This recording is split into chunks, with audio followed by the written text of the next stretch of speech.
We're back from the dead. Are you ready?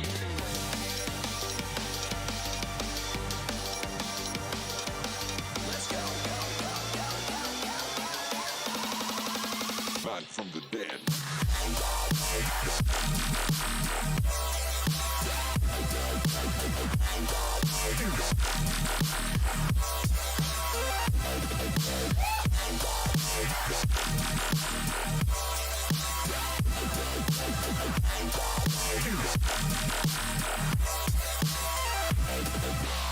We're back from the dead.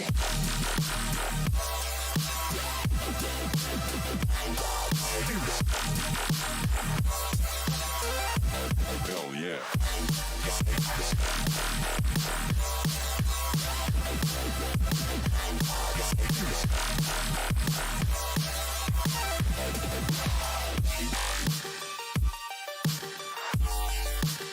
We're back from the dead.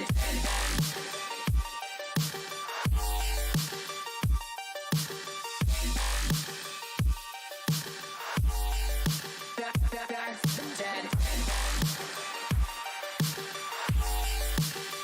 Back from the dead.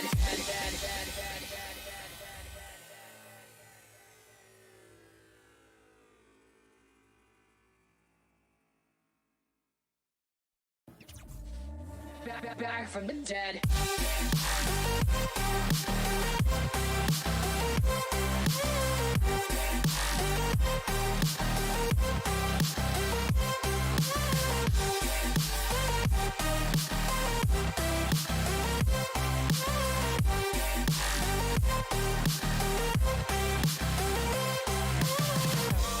Ladies and gentlemen, you're all invited to go fucking mental on this motherfucking drop. The countdown has just begun. Are you ready?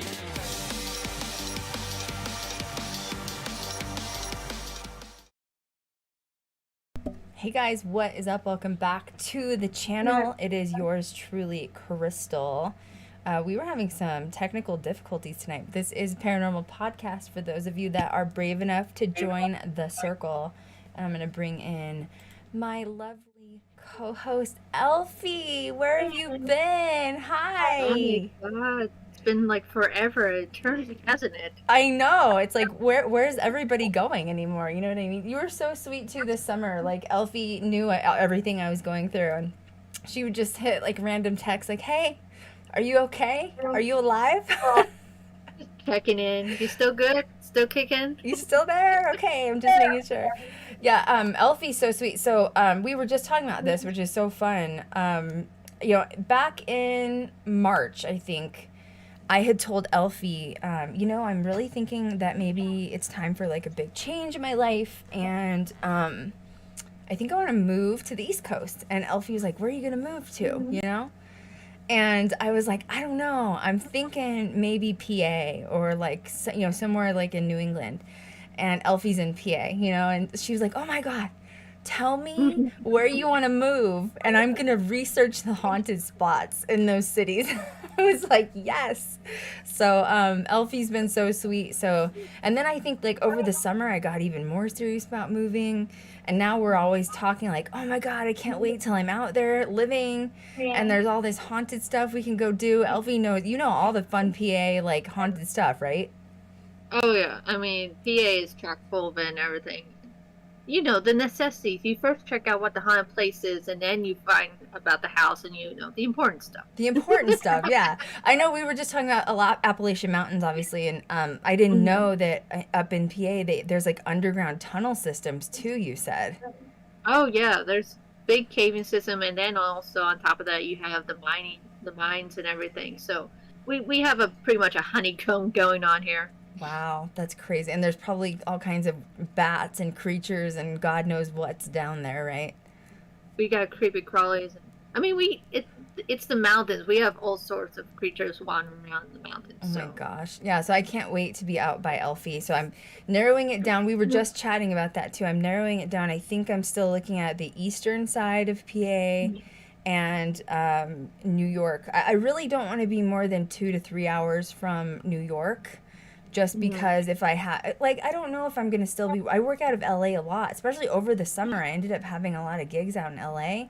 So I need to be able to access it easily through airport or whatever, you know what I mean? So I can't totally be out in the middle of nowhere, but I cannot wait to be East Coast with you guys. Like, I am counting it down. I'm so excited. So yeah, plan is hopefully get out there and road trip it around, and hopefully obviously I get to see Elfie while I'm out there road tripping it, and I don't know, maybe we can go to like an asylum while we're out there or something, you know? There's a few to go, and oh my goodness, you're going to experience like an East Coast winter and everything. I know. Well, yeah, I don't know what the difference is going to be, because Colorado can be pretty brutal, you know, like lots of blizzards. So I don't know. I've talked to Kat. Like, I think that's why I don't want to move so far north with Kat. It gets a little bit more cold where she is in New Hampshire. It's a little bit closer to Canada. It gets icier. Like, it's a lot more like icy, cold weather that you'll end up with. We do get like every once in a while flurries and whatnot. It can have brutal moments, but I mean, not quite like what I've heard about with like the mountains on mountains you were telling me about. Colorado can be rough. Yeah. Oh my goodness. I mean, I grew up there, so I'm used to it. You know what I mean? But like, yeah, there would be times a blizzard would roll in and it would shut the city down for like 2 weeks. Like there. I keep it's like The Shining. It's like no, you're stuck. There's no way. Luckily, I lived in like I mean, it was like it's a suburb for sure, but like the suburbs are like on the foothills is what they call them. So I was on the west side, and like you can get as much snow there as anywhere else. You know what I mean? So. Luckily in the city, even though I was in a suburb, they really do try to keep the snow off the ground or like melt it or whatever. But it would get bad. I mean, like, so I'm 4-wheel drive, like, you know, so I feel like if I can live there and like mountain drive, I think I'm going to be good with the East Coast. You know what I mean? Oh yeah. If you dealt with Colorado weather the way it is, you're good. Yeah. You're gold. Yeah. I've heard it's not quite as bad as dealing with that, you know? So this stream is kind of cool. I'm kind of excited about this. We've been wanting to talk about this for quite a while. And this is kind of inspired from TikTok, especially because we've been seeing for months all these random stories pop up about the Appalachian Mountains, the Smoky Mountains, obviously starting in Tennessee, rolling all the way up northward. And, you know, of course, we've all known the stories and the lore, and we're going to share all that stuff with you guys. But I think the part that really sold us was seeing the people have their like personal encounters, don't you? Yeah. Oh yeah, and these are people who live in the mountains. It is when you see them on TikTok, they're basically pointing out, "Here's my backyard. There's the woods." Isn't this ghost mug cute, by the way? I think I got it at Walmart for like $5. It's adorable. I love mugs. I have a mug problem. So, hi guys. I see you saying hi on all the platforms. Hi guys. I'm not typing on platforms tonight, but I see you. Hello everybody. Valerie, Anna's there. Shadow, the hair, baby fire. So my dad owned property in the Smoky Mountains of Tennessee. I don't think I told you this yet. Okay.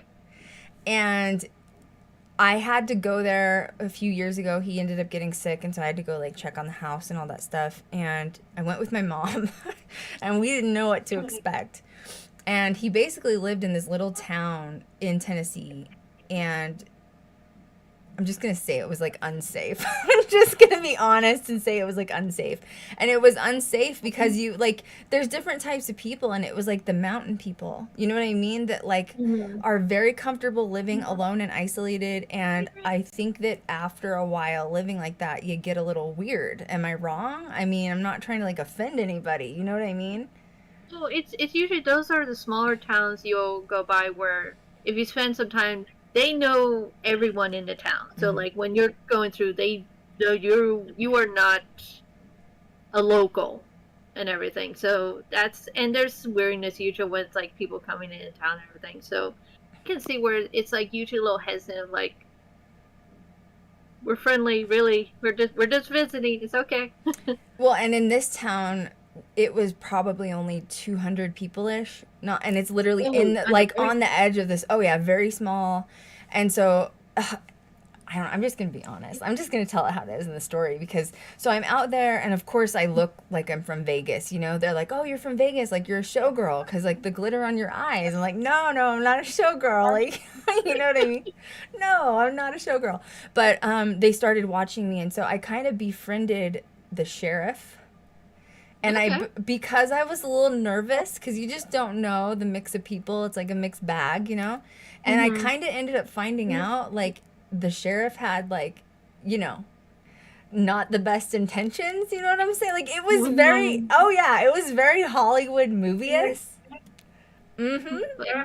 Oh dear. Yeah, but it was still better to be friends with him. You get where I'm going with it? You know what I mean? Like you still want him on your side, but you need to like watch, you know, all corners. Yeah, you don't basically. want the local. Yeah, you don't want the local law on like you don't want to be on the bad side of it. You don't. Especially And, in well, and small he town. he was that, yeah, small town, you know, like super small town, 200 people or less, you know.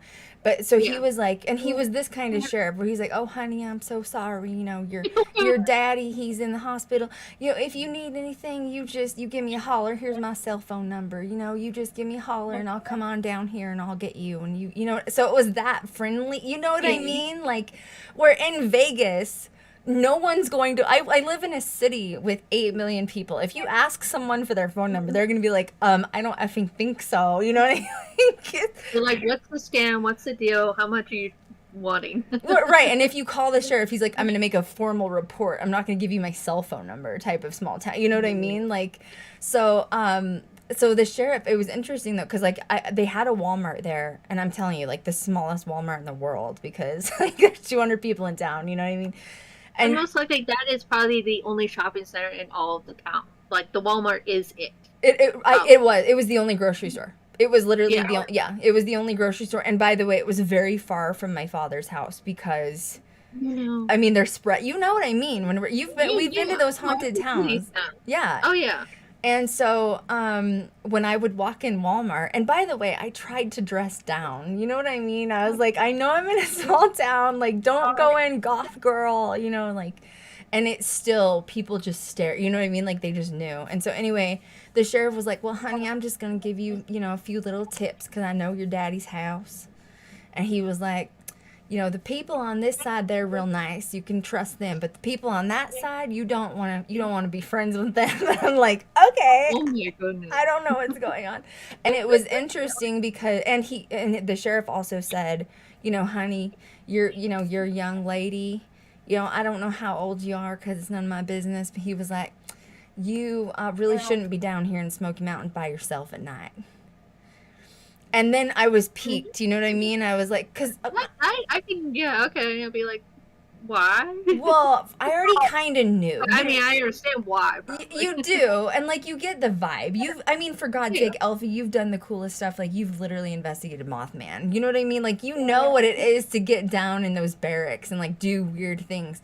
And so you're driving through this town, my dad, and to get to his house, it's like literally like over the river and through the woods. Like you're literally like going over a mountain, like yeah. And you're going like, I had to go over a river. I had to go through like a huge opening of trees, like a meadow, like bridges. Like, I mean, and you're like, wow, like the houses are so spread apart. You know what I mean? This is what we call in PA the murder road. When it's the dark roads with the trees coming in at you. It was. You're like, oh God, we're going to die. No, my mother, because my mom was with me, and she was like, "We need to not be here after dark. Like, there's just not, like, the energy feels off. Something's wrong. We're in, like, how did your father live down here by himself? You know what I mean? Like, it's not safe." And so it was. Especially if you don't know how to get out of there real fast. Like, once it gets dark, it gets even worse trying to drive anywhere out of those places. And no lights. You're talking no lights. Like, there's no, but like, they're not dirt roads. Like, these were paved roads, but like, there's no lights. Like, you're in the mountains, period. I don't think people realize how dark that is. You know, do you know what I mean? Like, I'm talking pitch black. Like sometimes you can't even see the moonlight because the trees are so big it's blocking the moonlight. Oh yeah, I think we forget because it's a lot of times you forget that there's a lot of light pollution from either other houses or towns nearby that like, or even highways that kind of come in. But yeah, these are the backwoods where, unless your headlights are on, there is no light whatsoever, and you are in the darkness. And you're still going over the river through the woods, like the weird, you know, you're in the mountains, hilly roads. You can't see where the turn is coming from on the road because it's so dark. Like, so you have to drive really slow. Plus, there's wildlife. Like you're worrying about other things, bears. You're worried about deer. You know, like you can kill yourself hitting a deer. You know what I mean?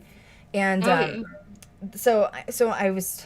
This is the funny story, and I have to tell you this because I feel like it sets up the atmosphere for, like, you know, I'm in the haunted Smoky Mountains in my dad's house alone with my mom, you know? Like, you haven't even gone to the paranormal part, and it's already... No, we're not, this is not even the paranormal part. Like, I swear to God, it's not, like, it's that scary. So we're driving through, and there looked like there was this building kind of off to the right side that looked totally, like, crisp, like burnt to a crisp, you know?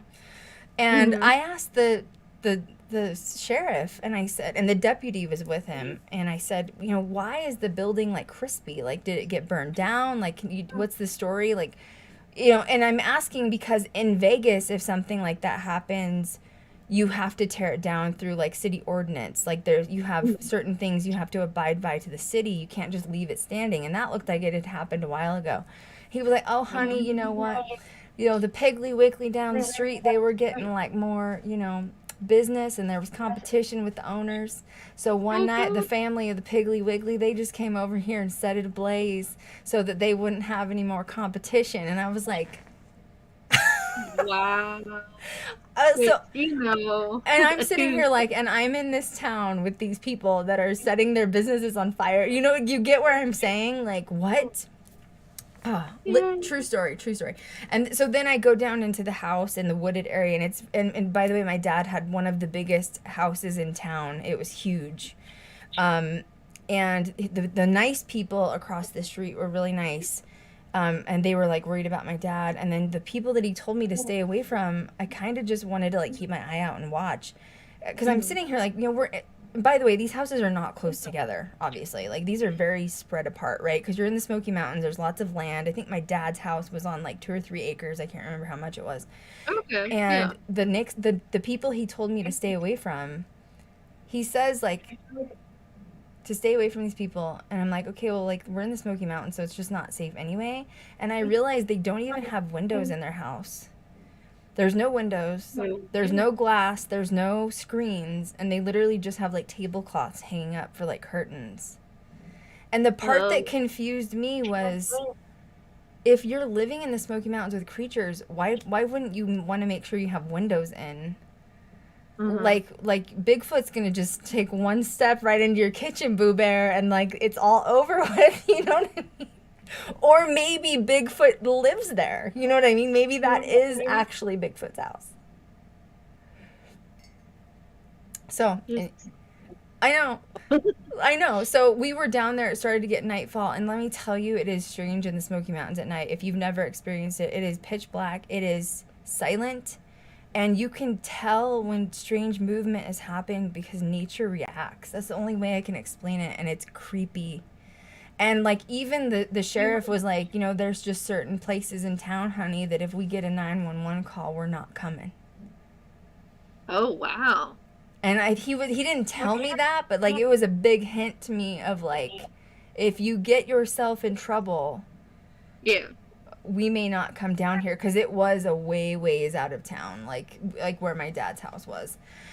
So, anyway. That sounds like the note of, like, we'll come down, but probably at daylight, long after. Oh, he kept saying, he's like reiterating, he's like, you either get back into town at your hotel at dark nightfall, or you stay in your daddy's house and you don't come out. That's what he said verbatim. And lock all the doors. Yeah, and he was like, lock the doors. He goes, if anybody comes to the door, or anybody knocks at the door, or anybody knocks at the window, doesn't matter, don't answer it. If someone's screaming saying that they need help, he goes, nobody's gonna be out in these woods pitch black at night needing help, you don't answer the door. Oh damn. And I was like, but I was trying to hint, like, tell me more. Because, you know, I didn't want to tell him who I was. Like, I'm a paranormal, right? You know what I mean? But he wouldn't. He was like, no. He's like, you just know if you've experienced, you just know. And I was like, okay. Okay. So my mom and I made sure we did not get stuck down there at nightfall. That's for sure. Because he was even worried about, like, don't have car trouble down there. Like, and, you know, we had a rental car, but, like, just don't get caught down here. So anyway, that was another part that started my fascination. But Elfie and I, in particular, we really started getting these TikToks popping up on our stuff. Cat's on. Hi, Cat. We love you. Cat said immediately no. That's what Cat said. Immediately no. Kat, I think I called you, didn't I, when I was there? I swear. Elfie, I swear this happened. Like, I called her and I was like, something's wrong with this town. I need to get out of here. Jesus, it's not safe. Oh god. Yeah. Well, especially if the sheriff is giving you that many warnings, you're like, okay, there's definitely like a difference between slightly like backwoods, not big population, but this sounds more like horror movie level of once the sun goes down, you're on your own. Yes. Good luck. Yes. And the worry that I had, or like that, you know, the way I was interpreting him, Kat said, yes, you did call me. Jesus. See, so this is true. But basically the sheriff made it sound like, yes, don't call us after dark. I'm warning you now. And just don't bother. It's not, it was this energy of like, it's not just the creatures in the woods, but it's also the people. It's everything. You know what I mean? Like, it's everything, and I'm warning you, and that's it. And I'm like, okay, great. So I didn't get to experience being in the Smoky Mountains alone. I asked my dad about it too, because he lived there by himself. You know, that was like their vacation home for my stepmom and stuff. And I was like, you know, he's like, he believed in paranormal. He believed in the other side. He believed he encountered stuff. You know what I mean? He also grew up in like very rural farms in Oklahoma and the South, and he experienced things there too. And his answer, like, he would never really give me definitive like conversations, but it was just like, oh yeah, there's stuff in the woods. Oh yeah. Like, you just don't mess with it. And I would be like, well, like, what is it? Like, you think, like, is it Bigfoot? Is it other creatures? He's like, it's just everything. It's UFOs, it's alien. He's like, it's everything. And I'm like, but what's everything? I need to know. I need to know. And the big thing is I believe knows too. It's one of those, like, it's all this weird stuff, but it's one of those, like, all you need to know, like, the mindset usually is all you need to know is don't go out there, keep the doors locked, don't go following after lights or people talking, like, just don't get into it, because you might not come back. That's why they probably look at you going like, why do you need more information? You don't need more information. I'll give you more. I'll give you even more tea. So my dad, you know, obviously he's staying in this house by himself, and I'm freaked out for him, because I'm like, now that I've seen where he's at, I'm like, why the hell would you want to live out in the middle of nowhere in the Smoky Mountains like this? Like, who does this? It must remind him of his childhood or something. You know what I mean? Like, but he was like, oh yeah, you know, like, he knew we were staying in a hotel, but he's like, if you want to stay at the house, you know, feel free to stay at the house. And he was like, you know, listen to the sheriff. And by the way, the reason I had called the sheriff initially was I got lost and I couldn't find my way out of the Smoky Mountains, because once again, this is GPS doesn't work. There's no, you know what I mean? Like, so I called the non-emergency line for help, because I had no idea where I was. So he came out and helped me, and then like showed me, you know, the direction, whatever. Anyway, so the sheriff was really great, but my dad was like, yeah, listen to the sheriff, you know, and if you decide to stay at my house, you know, don't answer the door if anybody comes, because it's nobody there. And like, I'm like, but what if it's somebody that needs help? He's like, nope, you don't answer the door. If somebody needs help, you just tell them you'll call the police and they'll be there. And I'm like, that's so creepy to me. And then he was like, and at every door, you know, like underneath the floorboard, like if something happens, I have a shotgun at every door. Oh, wow. And I was like, Excuse me? Like, what?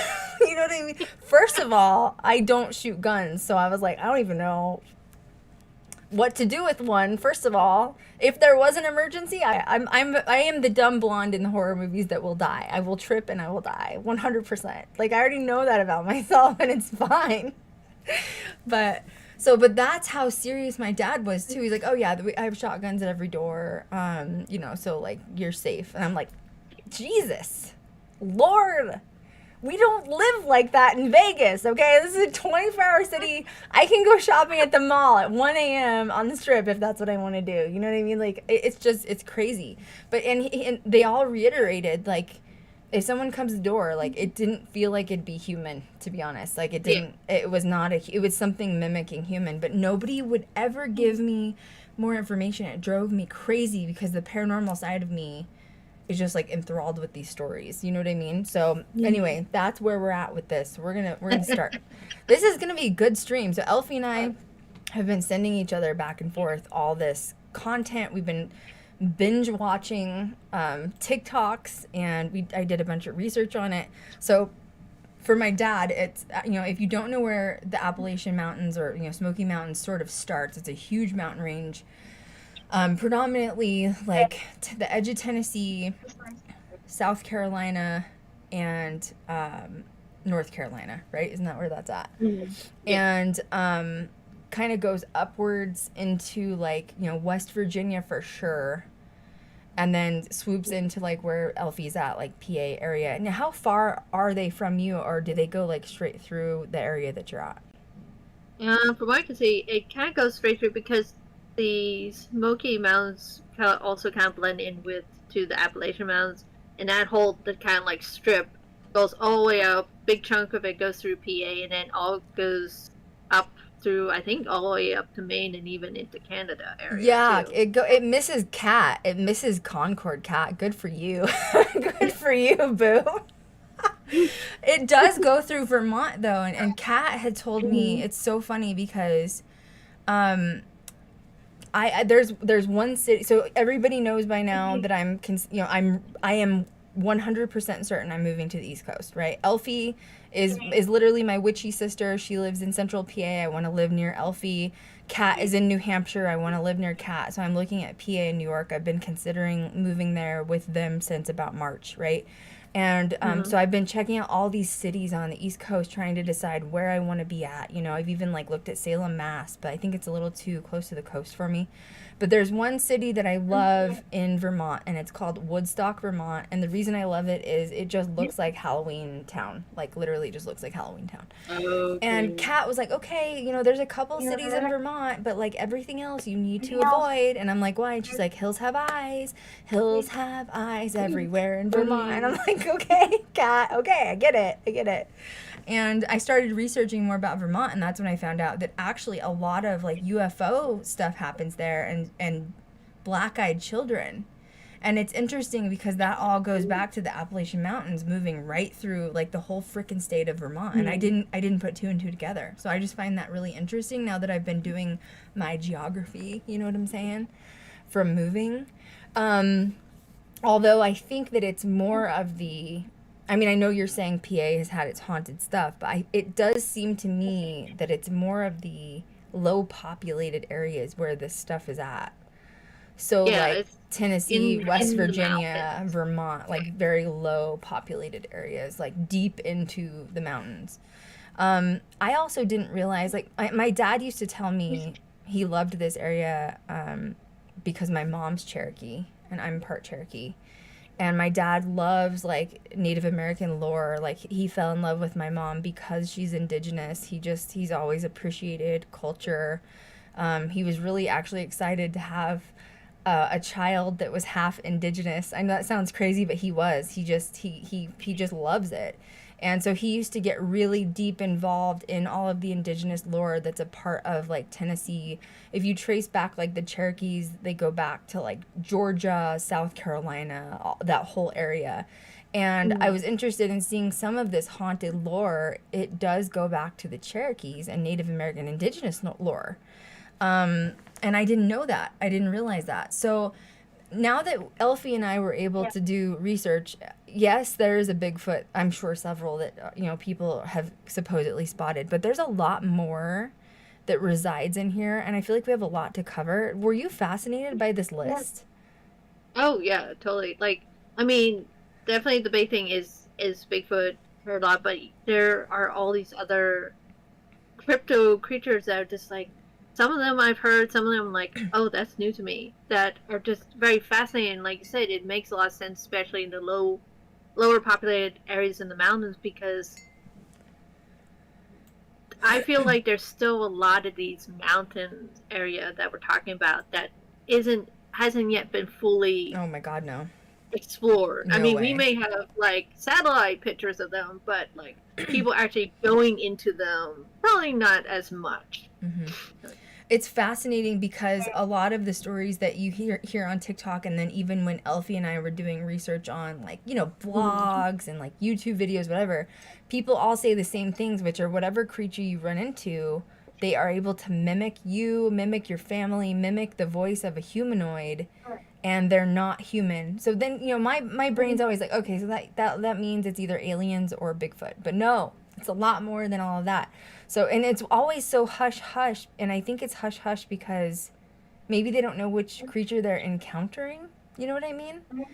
Yeah, well, like you said, and it seems like quite a few of them are mimics and shapeshift, but I think it's almost one of those things where I notice that they don't want to draw attention to it. Like, if you start talking about it and you're in the area, you don't want to kind of... Yeah, they're like, Like, somebody you just know said that in chat. Actually, somebody said on TikTok, you hear them say, if you hear something at night, no, you didn't. If you hear something call your name at night, no, you didn't. If you hear someone following you on the trail, you don't run in fear. You walk hastily away, and you don't give off fear because they can like sense the fear or something. Which, look, let me tell you something. That's how I would die. Okay? I am the dumb blonde in the horror movie. I am Paris Hilton in House of Wax, okay? If they told me not to run, I would be absolutely running, like 100%. You know what I mean? Like, whoa! I'm not good with catastrophes, like disasters, which is why I'm afraid.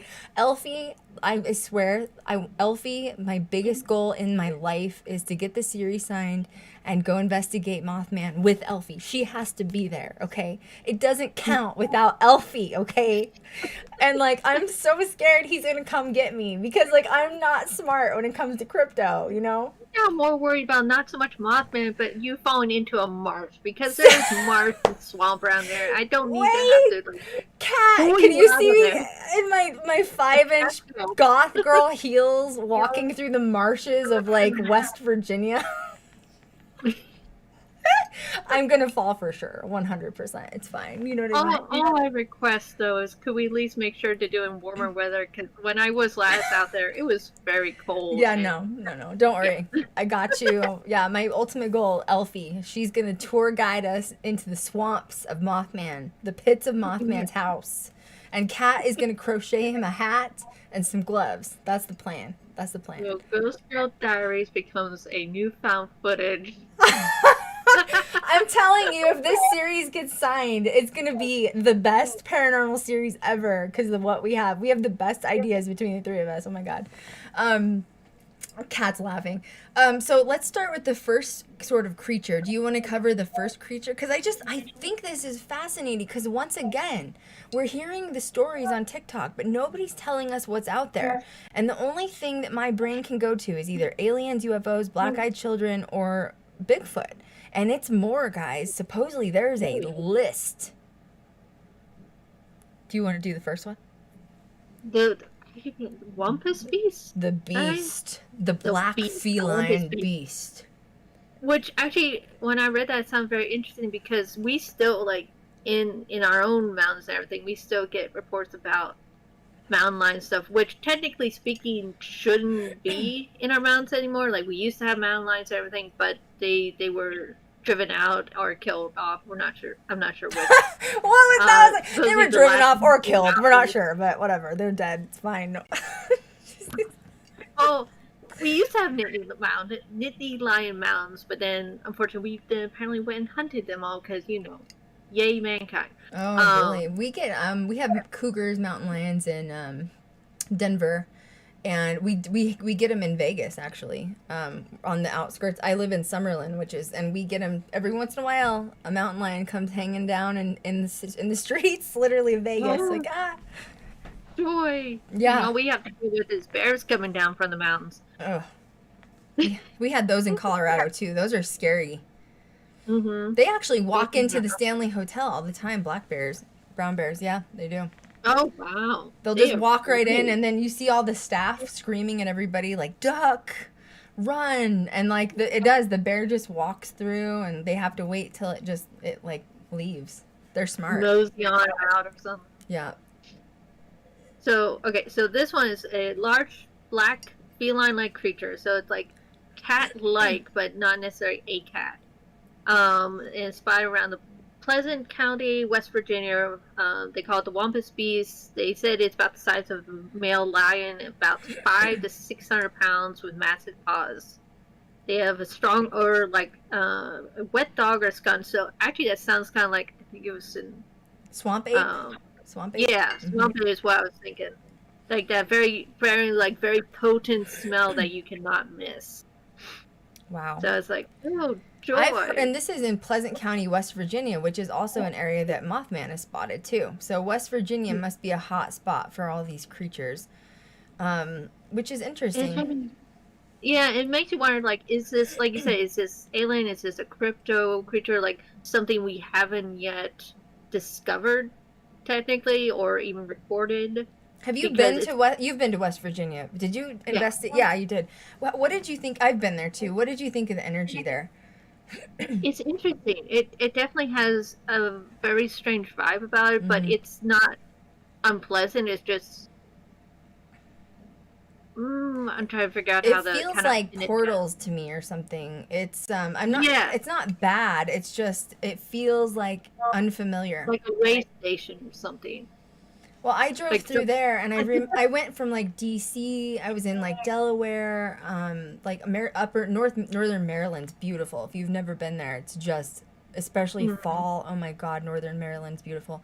But yeah, we drove through West Virginia, and then we were in PA, and it was weird. Like literally, you crossed the line to PA, and it was completely different energy from West Virginia. I don't know how to explain it. You would only know if you've been to West Virginia and you've experienced it. It's just, it feels like it's not from here. I don't really know how to explain it. No, I totally get what you mean, because there's definitely been times when I've gone, not just in West Virginia, but you feel, it's almost like, I guess the closest thing to describe it is like, you know how if you're coming down from mountains, there's that pressure change that happens. Yes. Mm-hmm. It's that almost energetic pressure change of like, you suddenly realize like, it doesn't feel like it just did a half hour ago. What just we crossed the border. And the decibel, and I don't want to say it's like, because I've been to places where there's negative decibels when you're hearing, you know what I mean? Mm-hmm. But like the decibels, the vibration, I don't know how to explain this unless you're in paranormal and you know what I mean? But like the decibels in West Virginia are different. Like the whole area is vibrating at a different level. I can't even explain to you what that means. I don't know what that means. It'd be interesting to get like a geographical surveyor to go in there and like do different. Like you said, literally you go through that border to PA and it's completely fine, and you're just like, I'm confused. It was literally like a 10-minute drive. It is. There's another area I've been like that. It's like northern LA. It's a city called Simi Valley. I don't know if anyone's ever been there, but Simi Valley is it's a very well-known, popular bougie area that a lot of celebrities keep their like horses stabled in Simi Valley. Okay. And if you're driving, and it's not that far from LA if you look at the map, it's just like north and past the valley. But you drive into Simi Valley, and there's like, because I've been there several times, and there's like this area that says like, Simi Valley, and you see like the hill. The second you pass that sign, it's the same thing. So I don't know. It's got to be an energy thing. I don't know. It's weird. It's just weird. If you know, you know. Eileen's on here saying yes. I know what you're saying about it. She says she knows the different energies. She says that it's actually she's experienced that in Virginia too. Yeah. Well, I mean, in LA, the valley just can have its own strange energy all you haven't. I told you haven't been to LA since. It's been a minute. Oh, but Rona, really. I've been there quite a few times this summer. Don't know how that happened. It's fine. I've been working at LA again. I don't know what's wrong with me. But I haven't been there since Rona happened, and oh man, the only way I can describe it is that it looks and feels like The Walking Dead, LA. Mm-hmm. And it breaks my heart to say that because I always thought eventually I'd move back to LA. I really did because I loved living there. I loved my time there. Obviously, I'm still working out of there. I will never move there. I don't know how it's going to get fixed. The homeless population is unbelievable. It's just like every street you go down is just like either homeless people. And it's sad. I'm not saying it's not sad.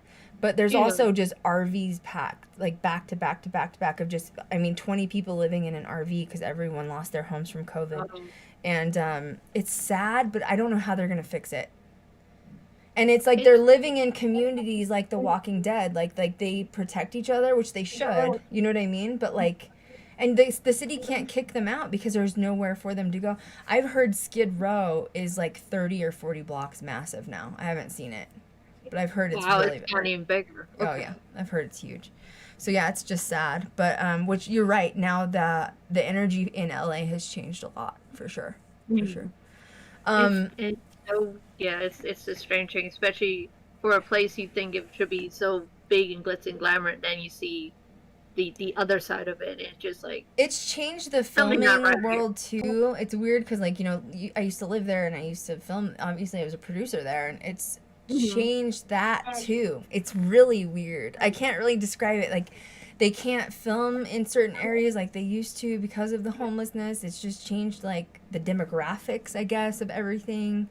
And people are moving studios. They're actually talking about building more studios out here in Vegas to like make up for that. Yeah, there's some strange things going in. I don't know what's going to happen. It's going to be interesting to see because the next 10 years or so is going to tell us what happens because it's just you can't recover with that. Well, LA was built in the 60s, 70s. There's nowhere else for anyone to build. So you can't build like low income housing for all these people to help them. So there's literally just nowhere for anyone to go. So it's crazy. It's sad. But it changed. In fact, I'm going to have a guest host on with me, my girlfriend Ashley. She was filming with me in LA this summer. She's going to come on in the next couple of weeks, and we're going to talk about our experience in LA so that everybody can talk about it. But yeah, so yeah, if you know, if the energy in the area changes, you just know. And which is so strange because I wasn't even in West Virginia very long. I was probably only there for a day. And I felt it felt almost slow-mo. I don't really know how to describe it. Like maybe you're walking through water or like the energy, like the vibrations are so high. Is that a good way to explain it?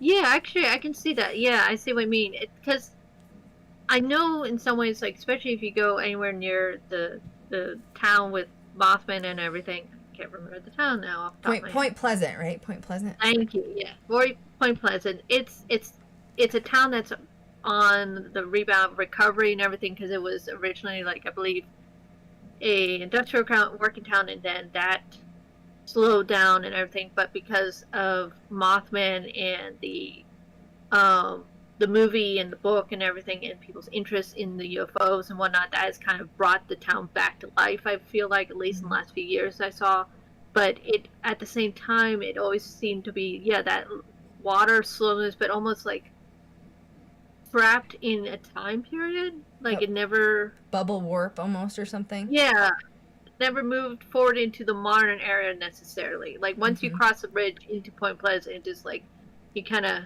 entered into a different time zone. It's true because that area it was like colonial, but it's weird because since it's a port, it's still modern. Yeah, you're right. I don't know. It's interesting. It's interesting. So, which also, if you haven't been to West Virginia, lots of mountains. Like, you drive through the highways and it's just mountains, like all the way up. So I can see how creatures could live there because it's just packed full of like miles and miles of trees and just brush. So now this is one I didn't know about. The next one is Wolfman. So this is in more like Kentucky, and it's specifically in Wolfe County, Kentucky. I don't know if you guys have you been to Kentucky before? Did you get to go to Bobby Mackey's or anything? I have not gone to that yet. That was on my list. I think I've been through Kentucky, but I can't remember if I've been in Kentucky for a long period of time. It's been a minute. I think I spent about a week there or so, 4 or 5 days, and I actually don't mind the energy in Kentucky. Lexington's beautiful. It's very historic. And then the time of year that I was there, which was like September, I swear the hills and the mountains looked like Avatar. It's the only way I can describe it. Is like the fog was raising and like you couldn't see the top of the mountains, but then they were like peeking over the fog. You know what I mean? Like it was very Avatar. Beautiful, like blue, lots like green, like beautiful hills, like like movie-esque. Like it really is beautiful. I didn't get that. Kentucky didn't feel the same as West Virginia, where it feels very like bubbled, but I can definitely see how something could be in Kentucky too, because you go to the populated areas and it's just like like you said, like Point Pleasant, like modern, like Lexington, like although it's very historic, they have a historic district. It's populated, and then you go to the not populated areas like where Bobby Mackey's is, and you're like, whoa, this town is like frozen. Like nothing has happened here for like 100 years, like literally, you know. And so this Wolf Man is part of Wolf County, Kentucky. If you ever get a chance to go to Kentucky, especially in September, really try, because it's different. It's a different place, and I've been to a lot of places. So basically, they believe this wolf man is about 500 pounds. He stands taller than like somewhat of 7 feet. He is bipedal, so 2 feet. He has, similar wolf fur. And when he's been seen or spotted, they basically explain him as like being like a bear on 2 feet or a gorilla on 2 feet. Except he moves with like the elbow motion, if you know what I'm saying. And it's believed that he lives in caves in surrounding areas since maybe like the 1970s is when this sort of image of him started becoming reported. Which sounds like a much more recent sighting of any kind of cryptid, honestly, because some of these sound more like they've been seen for almost like a century or so, but this is a much more recent one. This has only been the last like 50 years. Well, and I get really fascinated with those specifically, and I have theories on this. It's just theories. Obviously, we can't prove it. I don't know how you'd prove it. But, like, for example, when you see an uprise in Chupacabra in, like, Texas or... and I'm not talking about the coyotes that have mange, okay? I'm not talking about those videos. I'm talking about, like, the actual Chupacabra, where they don't see him, but they find their animals with, like, 2 punctures and, like, drained of blood. That's what I'm talking about. Or, like, Puerto Rico or, like, Florida. So when those uprisings, have you ever noticed, like, all of a sudden you'll get, like, 10 reports of, like, Chupacabra, like, my farm animals have been, mutilated, and then all of a sudden it disappears? My theory, which is where I think you could apply it to the Wolfman, is, like, extraterrestrial pets. Oh. Like extraterrestrials come down, they drop, the Chupacabra off to feed and harvest on these animals, and then it somehow is able to, like, keep the blood, and then they take it back up to, like, their spaceship and, like, investigate it or whatever. That's my Aquarius moon getting really deep, you know what I'm saying? And to me, like, something like the Wolfman, like, you're right, where did he come from? There were spottings of him since the 1970s. That's not that long ago. That's not even 100 years ago. Was he an extraterrestrial that, like, got left behind, and now he's here having to, like, fend for himself in caves or whatever? Like, you just have to ask yourself, where do they come from if they've only been having sightings for, 60 years, whatever? Yeah, and well, what's interesting, since it's in Kentucky, and we're still talking about the mountains, there is a large caving system throughout all these mountains heading north and south and everything, like, so there's connectors and whatnot. So it's one of those, did migrate from somewhere else and just popped up in Kentucky and now it decided to stick around? Or is it a cycle where it moves through a couple places and it just recently, like said in the 1970s, that someone started actually noticing it because, I mean, our population is encroaching on these areas in general as we move in and grow and everything. I wanted to look where Wolf County is, if you're curious. It's WOLFE County, so the wolf lives in Wolf County. But basically, I was in Lexington, and then if you go to Bobby Mackey's, it is, like, right across the river from Cincinnati. Like, I mean, literally, you drive across the river from Cincinnati, and Bobby Mackey's is a little teeny town called Wilder. So I didn't get to go to the area of Wolf County. Wolf County, if you look on the map, is more, like, southeast of, not very far, just down highway, what is this? 11, it looks like, or something.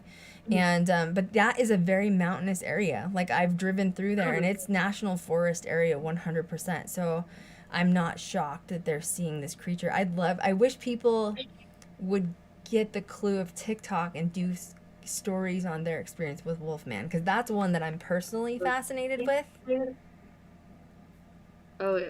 I Well, don't- I honestly think it's because we are developing more suburbia and housing and everything, and we're slowly moving into these mountains that they've probably like lived in for a long time, and we're now just actually invading their space, really. Mm-hmm. Well, I mean, I don't think it's totally impossible for these creatures to not exist either, because I don't, of course, I'm an Aquarius moon, I'm weird, I believe in aliens, you know what I mean? I don't think we're the only creatures on this, existence plane. Of course I don't, you know what I mean? Like, that's ridiculous. I think that humans are very stupid, generally speaking, and there's gotta be, like, some other, I hope to God that there's other intelligent life that's actually using spacecraft and, like, cool stuff, you know what I mean? Like, I hope to God it doesn't end with humans, because I feel like we're in trouble, like, as a collective, like, if that's where it ends, you know what I mean? We're all doomed. We're all doomed. We're in trouble, you know what I'm saying? But It's funny 'cause in sci-fi stories, like Earth is always placed as the backwaters of the universe, where they're like, oh yeah, there's humans over there. Oh. It's like, why do I feel like this is not far off from the truth? I agree. I tell Kat says it too. I got her saying it now, but I always say, why did I incarnate to this planet? Like, this is such a bad idea. Like, what was I thinking? Why am I here? Soul decided to go glamping. Oh yeah, really, literally. So, but yeah, I mean, and especially being like the paranormal enthusiast that we all are. I mean, even you guys watching and listening to this later as a podcast, don't we want the Wolfman to exist? Don't we want a werewolf to exist in our heart of hearts?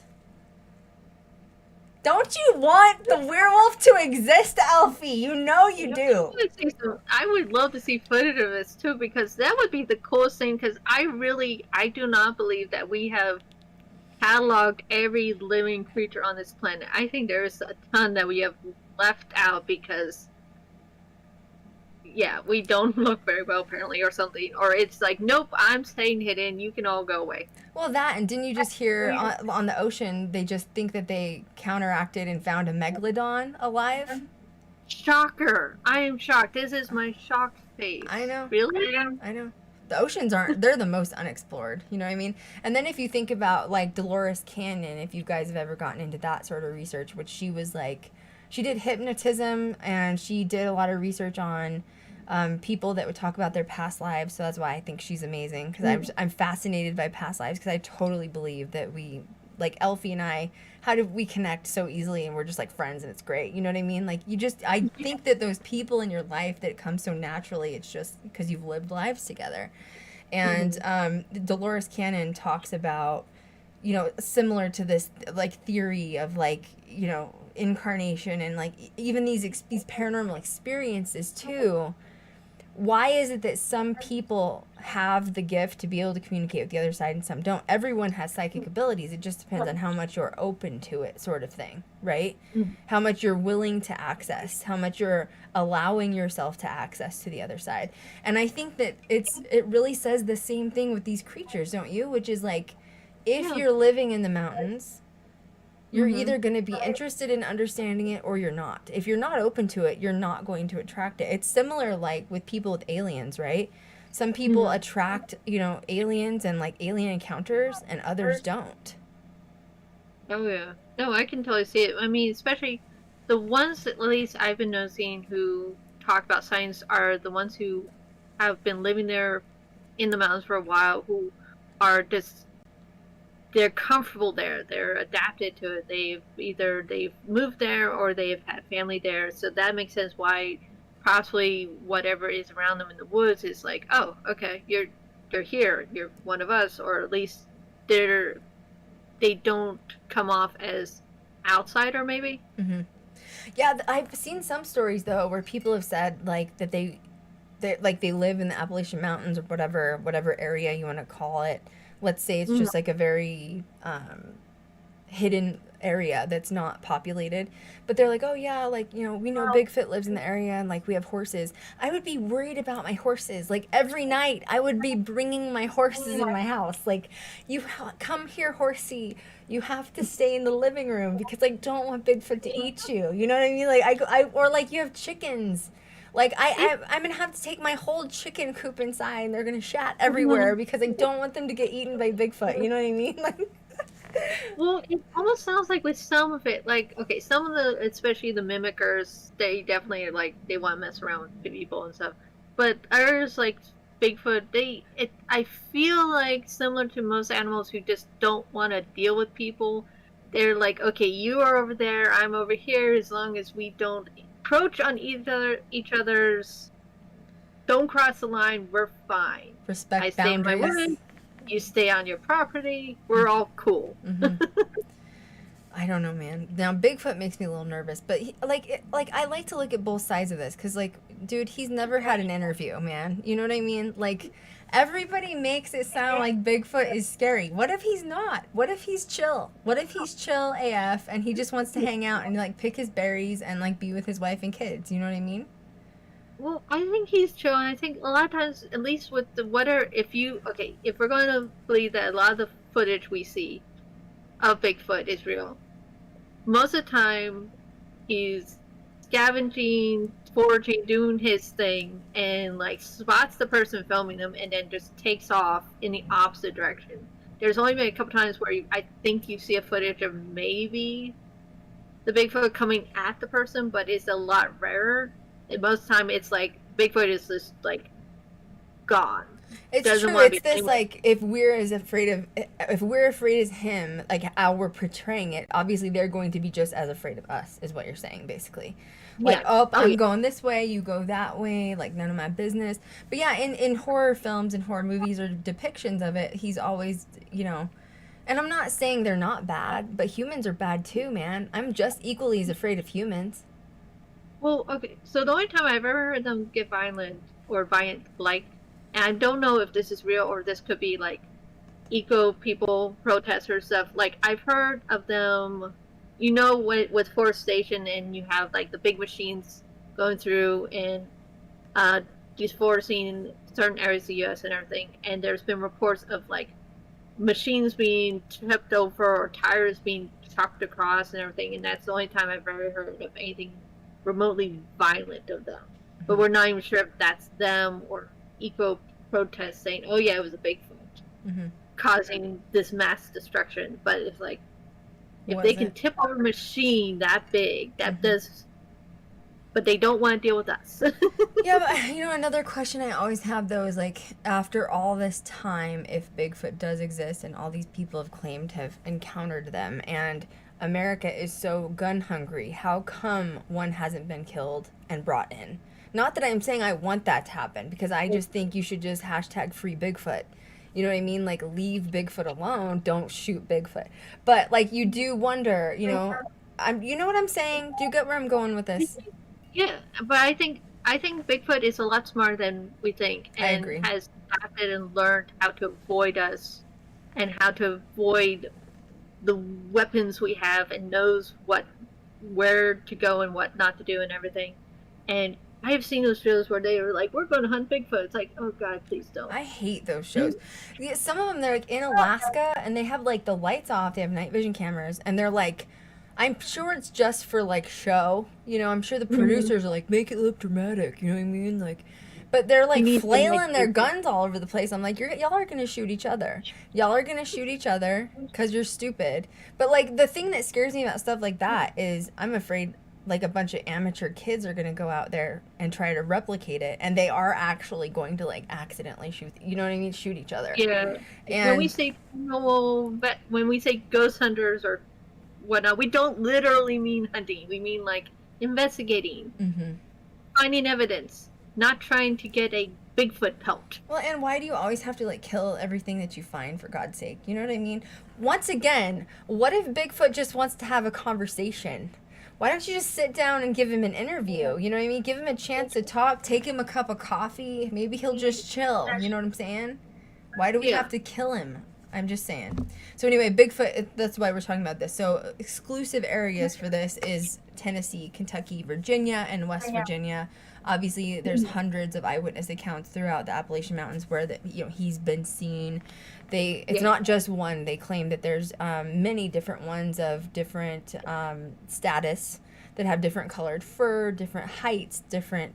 Some say they think they've seen children Bigfoot, daddy Bigfoot. Those are neat. Like, there's only been a couple I think I've ever seen the footage where they claim they basically like a small Bigfoot, and then of course, just like with any animal, it's like, great, if the baby's here, where's mama? Yeah, that's true. It's true. It's like a mama bear. Like, watch out. It's true. Some of them have claimed that they see glowing green eyes, in the Appalachian Mountains, and they do believe this is particularly Bigfoot. So it's just interesting. I took a lot of college courses. I'm hoping to finish my degree because I'm literally like 2 classes away from it. It's really sad. I don't know why I haven't done it. I'm really lazy. I just need to rip the Band-Aid, you know what I mean? But if you talk with college professors that are, in different science departments, especially that study like humanoids or like evolution, they actually fully believe that Bigfoot exists. I've had several that have doctorates. And sorry, go on. No, go ahead. It's because it does, it makes you think, doesn't it? Well, because I can see so you have Homo sapien, which is us, and then you have like the only other one everyone usually thinks about is the Neanderthal and everything. Mm-hmm. But there were technically many other species of humans or human-like that we assumed died off, and we're like ends up with just us. Like we're the last ones, or we end up on top in the evolution scale. But there were supposedly so many other different kinds, and I could see Bigfoot being possibly one of those that just adapted to basically avoiding us, probably. Mm-hmm. That was a big thing. I may not say this correctly because I can't remember. It was one of my professors we had like a huge discussion. Oh, someone, C. Weiss, you said you had a Bigfoot experience. Tell us. I'd love to share it with everybody. Essentially, what one of my professors said was humans are like, is it bonobos? Does that sound correct? It's like a group of monkeys. And essentially, like, they're like orangutans. They live together in like groups. You know what I'm saying? Like big groups. Mm-hmm. These particular orangutans create armies, like literally, actually. And so essentially, what my professor would compare is humans are like, orangutans, bonobos, to what they are to gorillas, which gorillas go and live off in very small communities, like just 3 or 4. And that's what she would describe what Bigfoot is they would go, they're the gorillas to our bonobo sort of thing. You know what I mean? And so they go live in like communities of 2 or 3 or 4. They don't live in like huge communities. And it's interesting when you go to college and you listen to these professors, because when they brought up these conversations about Bigfoot, I was like, they're going to shut it down. They're going to say it's like a joke. Nobody, blah, blah, blah. But these are people that have gone to school for like, and they've studied like case studies and like hair samples. And it's just really cool, like fascinating to me to hear people not shut the idea down or like, the theory behind what Bigfoot could be. So CY said, it's hard to explain the moment you see it. I still question if it happened or not, if I was hallucinating. So that's interesting if you say that, because I feel like that means it felt that real that you were like, am I here? Is this happening? That happens to us in paranormal though, doesn't it? Like, can you think of a couple of times where you've told me there was something that happened in a basement of a location and you heard it calling your name? And it was so real that you were like, I am not doing this right now. I am not doing it. Oh, yeah. No, I was upstairs and everyone else had gone to bed. And, well, this is the thing. It's like, I heard my name and like, nope. But the thing is, with anytime there's been experiences, noped out that one. It was like, nah, I'm good. Elfie, no. Sorry. It's bedtime. Because it's not like you can mistake my name. It's not like you make mistake like, did I really hear my name called? Like, no, for sure someone called my name and Right. everyone is asleep right now. Right. And that was from the basement. Where no one should be. But I, at least for me personally, when I've had experience, it's like the second or so after the fact that one, you register that something strange just happened, and two, you're like, did that just actually happen? Mm-hmm. Like when it's happening, you just kind of go with it. I feel like you just like accept what's going on. And then after, almost like a dream, it's like, did I just see what I thought I saw? Mm-hmm.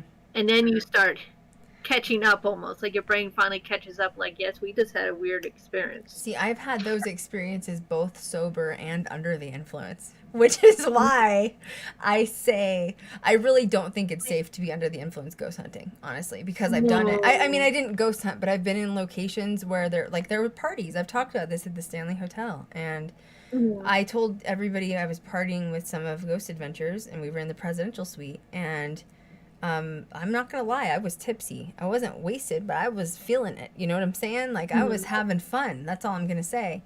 And we thought we saw a leprechaun run up the stairs, peek behind a door, and it slammed the door shut. And I'm talking, the leprechaun was no bigger than like maybe 5 or 6 inches. And I wasn't the only one that saw I wasn't the only one that saw it. But I did that. I was like, we were all, you know, tipsy, whatever, and drunk, whatever you want to call it. And it, like, 5 of us saw it. And we stared. And it was that moment where you're like, okay, so I've definitely had a few drinks for sure. I'm done now. I'm good. But I know I'm not the only one that saw that. So, and it did not appear to be see-through. It appeared to be 3D. So, and it slammed the door. You know what I mean? Like, so I get that feeling where it's like it takes a minute for your brain to register, and then you like negotiate with yourself, don't you? Where you're like, did I actually see that? I don't know if I saw. What did it look like? You know? Okay, C. Weiss is telling the story behind Bigfoot. It says, I was at a high mountain range with my son. We walked up a trail, and I could hear what sounded like bells. Then a humanoid/ape creature stood up, and then we looked at each other. It was not a bear. My son said, "What is that, Mom?" I said, "I'm not sure." And we turned around and left because I needed to leave. I processed it hours later, and I still wonder if it was real. Wow. How far was it from you? Could you someone just said that too, about how far away was it? Wow. Can you imagine that? You're standing on a mountain, you're like, you know what? Bigfoot, bro, what's going on, homie? How are you doing? Cat would be like, I got a hat for you in the car, boo-boo. Got a scarf. Are you chilly? What do you need? Wow, that's crazy. I can understand the shockness, because it's like you hear the stories, you see like the footage, you see the pictures, but if you're suddenly actually face to face to it, even if it's like a little bit high, I mean, it's one of those, I can see where you would not be able to mistake that for a bear or any other animal. It's like, yep. Oh, she said, I'm looking at a Bigfoot. I still remember my 6-year-old son asking me what it was, ... It felt like time stopped when we looked at each other. It was small. I think it was a juvenile. I mean, that's specific. You know what I mean? That's specific. That's really neat. Yeah. Actually, it's even sort of that you just like. But then I go into Elfie's thought process, which is, where is Mama Bigfoot? Okay, like, not far. That is definitely, because it's like, I don't know how old like the Bigfoots become. Like, once they're a certain age, do they go off on their own, or do they stick around? Because it's like, Elfie! I can't! That was Elfie's one-liners. All right, when baby Bigfoot gets older, about how old do you leave the nest? Do you marry a Mrs. Bigfoot? Okay, I need to know. We need to just have a chat. I need to sit you down. Let's have a coffee. Okay, I need to know what your timeline is. Like, this is family structure work. Like, what's... Oh my God, Elfie. Okay, she said about 20 feet away. It was about 20 feet away. That's not far at all. Mm-hmm. Especially for, she said it stood up. Like, you know, like, think about when we've been to get something. I don't know what I would do if I'd see one. I think my throat would fall in my ass. You know what I mean? Like, that feeling? I always think it's like, I feel like you interrupted the Bigfoot and just was probably just as shocked. I think I would be scared to know if they were, like, surrounding me. You know what I mean? Because you do. Yeah. You go first to the horror of, like, the thought of you know, the horror movies with you know, Yeah. Bigfoot's gonna eat me. You know what I mean? Like I am dinner. Interesting. Now I'm thinking about the raptors of Jurassic Park. Like, oh, I see the one in front of me. Now there's two on each side. I'm dead. I'm dead. There. Where's Blue at? Where's Blue? So that's interesting. That's really cool. I have family members that, you know, in Colorado and in Washington State that have claimed they've encountered Bigfoot. So I'm not really shocked by that either. And a lot of people say, "Oh, like, did you have a gun? Did you scare it off?" No, my family doesn't. That side of my family doesn't use guns. So they were just walking through, and every person that I've known that has had like in-person encounters, they don't seem to like it. The creature doesn't seem to be aggressive. Yeah. It's like what you say, which is they like see each other, or even what C. Weiss is saying, you like see each other and then like turn away, sort of thing, and then like that's it. So, oh, she said a few things. She said the bells and how the black eyes and the hair was the strangest part. She says the one curious question she has is, why did I hear bells? Well, that makes you wonder if that's like the mimicking or something, right? That they all talk about. The bells is strange because I don't think I've ever heard of like bells. I mean, you'll hear the sounds that they supposedly make, like their whooping sounds or grunt sounds and everything, but I don't think I ever heard of bells. That is an unusual one. It is. It's interesting. So there's another wolf, and it has many names. Okay, yeah, I'll wait. You know, I'll keep chatting with you, C. Weiss, if you want to keep talking. I'd love to hear the story. There's another creature called the smoke wolf. And I thought that was interesting, but you know, it didn't really. I looked online to see like the areas, and it's several areas. So I wonder if that wolf gets confused with Wolfman. You know what I mean? But this one, they say it's basically a massive canine, and it has like eyes that glow as bright as the sun. So that's like yellow/red. And there's been witnesses that have heard the howl or the scream on the property. That's what these people on TikTok seem to be talking about. If you're hearing someone howling or screaming, it could be this wolf man. Now, people that have encountered the wolf have said they feel pure evil from it, and like that they literally just kill for fun. Well, this one sounds a little more supernatural than, say, the Wolfman that could be just a crypto creature. Everything. This one sounds more almost like those omens you hear about. The ones that like if you see it, that means like either yourself or someone in your family might pass away and everything. And it's definitely seems more on the supernatural side than the other wolf creatures. Yeah, this one, there's chains that rattle. They say if you before you encounter it, before you see it, that you'll hear chains rattle, which that to me does sound on the darker side. So it does make you wonder. I think it's a mixed bag what's going on here of supernatural and crypto characters. Oh yeah, well it sounds similar because there's a couple of omen creatures in folklore that the weirdest part about them usually is like if you hear their sound, like their cries or screams, they're usually pretty far away, but as it gets softer, you think it's like going away, but it's actually like getting closer to you. Oh, this is interesting. C. Weiss said, now this is the lady that was talking about her encounter with her son and the Bigfoot. She says, I hike there all the time hoping to get a second chance. This is what I was saying earlier. I think we all have different energetic waves. So for C. Weiss right now, she's gone into this era on like this same wavelength of encountering a Bigfoot. Now she's on that energetic wavelength. She is going to connect with it because that is her wavelength.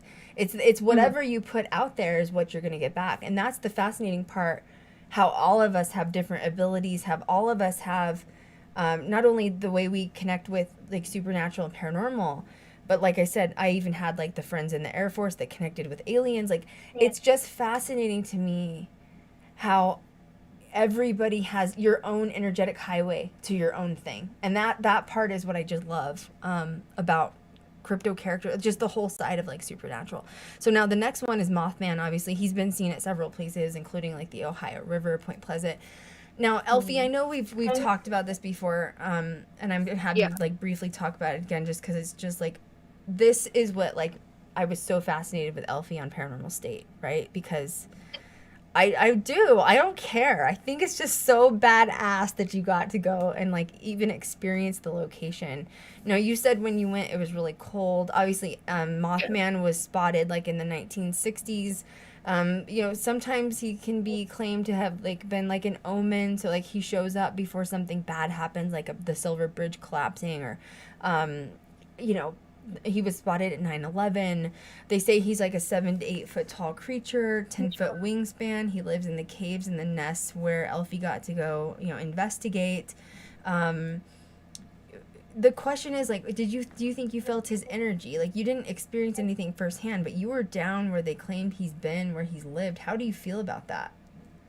Well, it was interesting because we went to the TNT fields where they have the domes and everything, that where they would keep the ammunition, I believe, during when it was still active. I want to say military base at the time, and this was also formerly a marshland, so it was being reclaimed as marshland, and the domes are still standing and everything.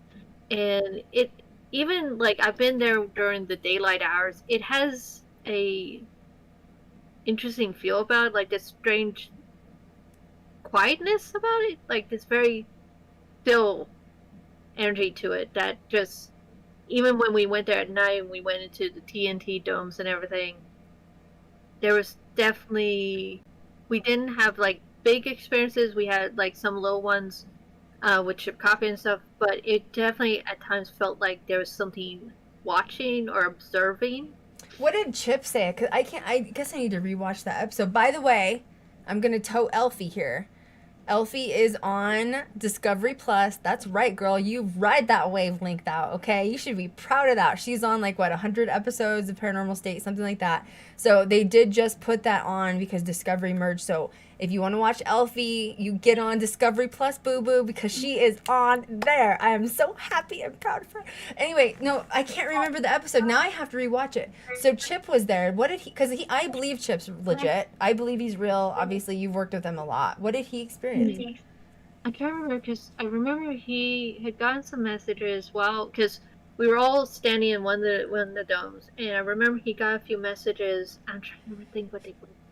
I'll have to rewatch it now. I forgot he was there. Oh, I love it. I love it.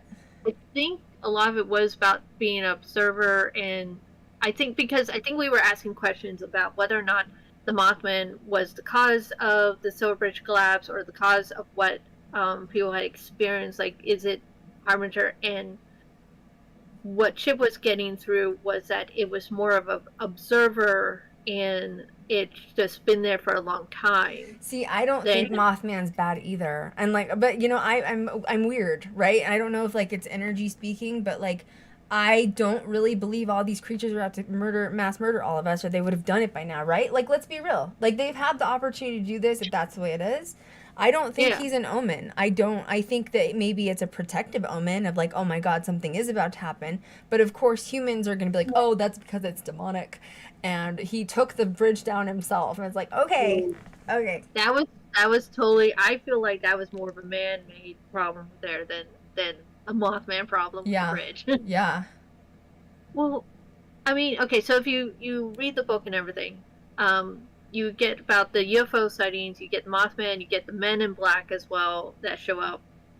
So I always felt like Mothman was more extraterrestrial or interdimensional than maybe crypto, possibly, that because it's such a big creature and it showed up, and then all of a sudden all these UFO sightings started happening and Men in Black started showing up, and this weird stuff started happening one after the other.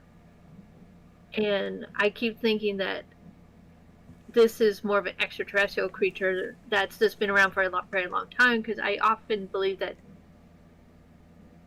aliens have been interacting here for a long time, not just the silly ancient alien stuff, but just they have been probably here more often than we think. Oh, yeah, for sure. I agree. 100%. And I would hate to be stuck on this planet. Like, poor Mothman, bro. Do you want to come live with me? Let me help you. I wouldn't want to be stuck here either. Samples and everything. Yeah. Okay, wait. We have some updates on So Jinzo, which is another one of my subscribers, said it's interesting correlating back to we're talking about Bigfoot again. When you're saying that you hear the chains rattle, and then C. Weiss said, I heard bells. So this is an interesting theory, because then it makes you wonder if is the supernatural interacting with the crypto? Does the other side know, like, to warn? Like for example, C. Weiss is saying, I heard bells, and then all of a sudden then it stood up, we saw each other, and then we walked away. It's almost like the supernatural can travel a lot faster invisibly, and was warning both parties about it, right? Had the bell noise, and then both of you and then the people are hearing the chains. It's almost like the supernatural side of it is warning both parties before something happens. It's almost like both energetically are speaking, is what I'm thinking. Well, the thing we haven't even touched on entirely is even just the idea of the Fae and everything. Yes. And the spirits of the nature and whatnot. Because there's been definitely plenty of stories of Fae-like beings that you will hear bells and clinking and almost musical sound and everything. Mm-hmm. Which could be Usually Fae. before something happens. Mm-hmm. Hopefully not always negative. No, it's not. And like, you can look into Fae, and Fae can go back into like Ireland and Scotland and stuff, but you can also look into Fae, and Fae is considered like a level of the underworld, right? But it's usually connected to nature, Mother Earth, blah, blah, blah. So once again, in a positive manner, warning both parties. Because unfortunately, we have to be real about this and say that humans are destructive. Let's just be real. You know what I mean? Humans are not only destructive to the planet, but to each other, and not only to each other, but to, I'm going to go out and hunt me a squatch. Why do you got to kill it? Like, what if they're not even aggressive? I understand protecting yourself in case you get attacked, but like, so many people just want a body, and it's just like, and that's kind of how they interact with other humans too, right? Let's be real. Let's just get the body count up. You know what I mean? So it's almost like, supernatural, the Fae, the other side steps in, and they're like, let's not have a war, and let's just warn each other and back away slowly. And that's literally what happened with C. Weiss, right? She's like, I saw it. I was like, okay, we're gonna go now. Like, so it worked. It worked. The communication, even though they weren't saying something physically to you, the bells and the communication and the warning worked. It still worked. So it's interesting how energetically we still vibe, and it doesn't even have to be me saying, hey, you're about to run into a squatch, just warning you. You know what I mean? And you still understood the message. Yeah. So Mothman, so you think it exists. You think he's legit. Oh, yeah. Totally. Yeah, me too.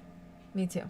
And that's, like, when I am ready to quit Ghost Girl Diaries, even if it's one season, I've made it when I got to the caves of Mothman with Elfie. I am done. I'm good. I'm ready to retire. Once I've done that, I am good. That's my ultimate goal, is to get back there with Elfie, because it's so fascinating to me that she got to do that. The next one, this one I never heard of before. Did you hear of the Grafton Monster, which is basically, it was mainly spotted in West Virginia in the 1950s? This one's a new one to me, and I even looked up some more about it because I'm like, wait, what is this thing? And it sounds so...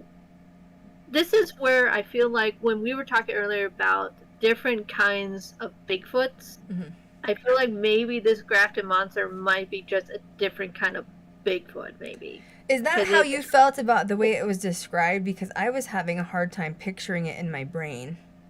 Well, yeah, that's the other thing why I looked at, because I'm like, wait, it's supposed to look headless, but its head is just like really low and the shoulders are really high. But it doesn't sound like it's necessarily hunched over. It's a very odd description. And you look it up, and basically there's pictures, and it looks like a damn Yeti. Which, to me, there's a difference between a Bigfoot and a Yeti in my brain, right? Because Yetis, to me, are like bigger and like, you know what I mean? And like weirdly, oddly shaped, which is how it's being described as the Grafton Monster. And you think of Bigfoot, and he's just like a big dude in like a Bigfoot costume. You know what I'm saying? Like it's just, there's a difference. So the Grafton Monster was... What's that? Go ahead, say that again. You said Bigfoot's like a little more humanoid form than compared to... Okay. Bigfoot's a little bit more petite than a Yeti / Grafton Monster, I guess. No, I don't know. Oh my god. I know. He's a little bit more petite. 8 feet? tall, then how big would Yeti be? And I don't know where the swamp bait fits in there. You know what I mean? But Oh, so there's basically, many. I know the Grafton monster is described as a bipedal creature with short hair. It's estimated now. This is large, between 1,000 to 1,500 pounds. Very large, broad shoulders that sort of the shoulders and head sort of sit low or like below the body, which is like kind of hunchy, I guess. Yeah. And from behind, when people have seen it, they've said that it appears like it's missing its head.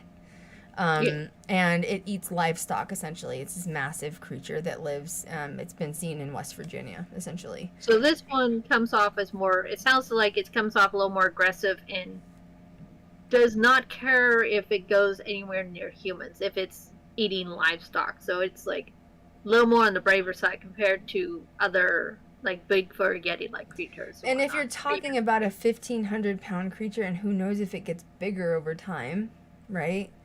That like, I where mean, does a 1,500-pound creature go? well, yeah, but if you're gonna shoot it, let's be real. If you're gonna shoot a 1,500-pound creature, I don't think it's really gonna do a whole lot. You know what I mean? I mean, like No, this is massive. Yeah. And by the way, what if it's gotten bigger since then? Although if you're that large and bipedal, I feel like you'd be very slow. So I do. Also, when they say livestock, what do you mean? Like it eats the cows? Like it eats the horse? Like True. what livestock is this thing going after? And is there photos? And is there photos? And there's wild turkeys in Kentucky in that area. I don't know if you. Kat says there's wild turkeys because she called me the other day and almost hit one. I remember that. No. I don't know if you guys have wild turkeys there. I know there's a lot of deer that run rampant through PA. Yeah, we got deer, we got wild turkeys, we get turkey vultures, we get bears. So yeah, we get the wildlife. And then more in the south side, they have like the wild hogs, you know, that run through Georgia. Those freedom hunters. Like, don't mess with the wild boar or wild pigs because they are aggressive and even worse than the bears or deer. They come in big packs and they'll take you out. And there's in Georgia, there's crocodiles and they're dinosaurs, man. Like those are I don't mess with dinosaurs. Have you ever heard of Hogzilla? No. Mm-mm. Okay, so if you have time, look up Hogzilla because it's this photo of this giant boar that was caught, and it was massive. It was like 3 times larger than the person who had it like hung up and everything. But it was this gigantic. Oh, I see it. Yeah. And it's like that's what you want to avoid. They said it was 12 feet long and 1,000-pound hog that was found in Georgia. Yeah. Wow. So think of that at 1,000 pounds. Now think of this Grafton monster at 1,500 pounds. Jesus. Yeah, I mean, it's true. And on bipedal. Yeah, I mean, it's scary. The next one is the Raven Mocker. And this one I actually found really fascinating because I am Cherokee. And this is a Cherokee legend, the Raven Mocker. It's a shapeshifter. So, I mean, I don't know if it would be considered a... Would you consider it to be... What's the term I'm looking for? The farm that's in Utah and like what's it called? What are the creatures? Why am I having like a brain fart? Oh, wait. Wait, are you talking about the Skinwalker? Yes. Could it be a Okay. When you say shapeshifter, the first thing my brain goes to is Skinwalker. So, especially with indigenous lore, you know what I mean? Because that's a very legit thing. So, Cherokee legend, the Raven Mocker is a shape-shifting Bigfoot that stands at 7 feet tall with black fur, solid white eyes, which I found interesting. And this type of Bigfoot is believed to inhabit basically the southwest of Virginia, and it can shape-shift into any animal, any appearance, including a man or a woman. And in its human form, that's what's called the Raven Mocker, and it can lurk unsuspecting people, and it basically like removes your heart from your chest without leaving a mark. So this is the Raven Mocker. To me, sounds like that's where if you hear something in the woods and it called your name, no, you didn't hear it. Like you know what I mean? That's what it sounds like to me. Well, also this is interesting because of the shifting into it said like you said into old man or old woman and stuff like. I feel like that also falls into the lore of like if you see like strangers along the path and everything, and because you never know who might be human, who might be a supernatural creature as you're going along your way through the mountains and everything. Well, even And like when I was in Tennessee, they're like, if someone knocks on the door, no, nobody's there. the white eyes is different because most of the time these legends talk about the eyes being like totally like blacked out and everything. Mm-hmm. So the white eyes is it's different than other ones and Yeah. whatnot. This is how I feel about indigenous lore. There's two sides of it. On one side of it, you know, I get a little, which I think I sent you an article the other day, you and Kat, I think in group chat, didn't I? Where it was like, can we stop, you know, demoralizing everywhere to be like dark and haunted with indigenous lore? It's all haunted with like, you know, graveyards. Like, you know, all the indigenous are going to come up out of the ground and like become demons and like get you. It's true. Like there's like I feel like there's a balance. Because on one side, first of all, like all of America is like Native American burial ground. Like literally, you know what I mean? Like, but on the other side, it's true, you know, if you disrespect it, like that it's not like demonic. It's not the same, but like it should be respected. I'm trying to figure out a way to put it into words just because I am indigenous. I grew up with indigenous lore. My grandmother was straight off the res. She used to tell me stories about it and stories about obviously skinwalkers and everything else. And I just want people to understand like it shouldn't be demonized, yet it should be respected. There's an appropriate balance there. Well, it sounds like these stories were used for safety and used for awareness, and like you said, a balance of respect. It wasn't like evil. It was more like, don't mess with it. Here's how you stay safe. We leave it be. It leaves us be. Yeah. Kind of deal. Well, and if you were to ask me with my indigenous background if I believe the Raven Mocker exists, yeah, I would say 100%. If this is a lore that came from like, you know, 1600 Cherokee, you don't mess with it. Because this is Cherokees using this publicly saying, hey, the Raven Mocker exists, and just what Elfie said. You respect it, it respects you. But it shapeshifts. If you hear it calling your name or turning into human form, whatever, respect it and walk away. Don't like mock it. Don't go after it. You know what I mean? Like there's a reason that these stories have been passed down for hundreds of years, and indigenous people don't mess around with these kind of stories. Like this wouldn't just be a made up story for sure. Like I have stories from my family that go way, way, way back. I mean, my family survived the Trail of Tears. You know what I mean? And there is a lot of trauma that comes with that, but it should be more on like the respected side. You know what I mean? What do you think about the Raven Mocker? It's interesting, especially I find it interesting that's very specific about the heart and the removal of the heart and everything, and just it's one of those. It's not so generalized. Like when you hear about some of the mimics and stuff, they're usually very generalized form but this one, it has a lot of points where it's like, okay, I feel like enough people have actually encountered this where it's like, this is what it looks like, this is what it does, and this is what it goes after, so don't do that, and whatnot. So it's not just your general, oh, if you hear a voice in the woods, don't go after it. It's more like, if you see this, don't go near it. Someone asked about a skilly, which is a native poltergeist activity. I just looked it up. I'd have to do more research on it before I have an opinion on it, which I picked up an article. This is Cherokee folklore again. I mean, I am Cherokee, so I just wouldn't dispute it. That's all I'm going to say. I mean, I have all of my family's heirlooms from the Trail of Tears. I'm the only one that got them. I don't know how in the world my grandmother passed them on to me. I'm very, very lucky and privileged. And we have stories in there that I'm not supposed to share with people that are outside of Cherokee.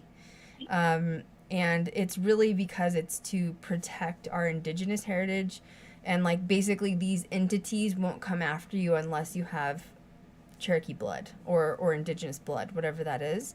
And if I were to share these stories, it could come from me, whatever that means, if that makes sense. But this is very common among all tribes. The Cherokee Nation is one of the bigger tribes, which is out of Oklahoma, out of Tahlequah, which is where my family's from, most of my mom's side of the family.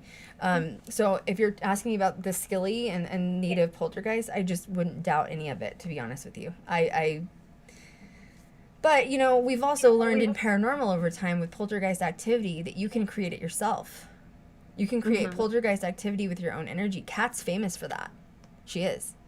She'll come to my house, and if she gets really mad about something, because she's an Aries sun, she's a Scorpio rising and an Aries sun. She's got some fire, you know what I'm saying? She's got an Aries stellium like me. She's got some fire.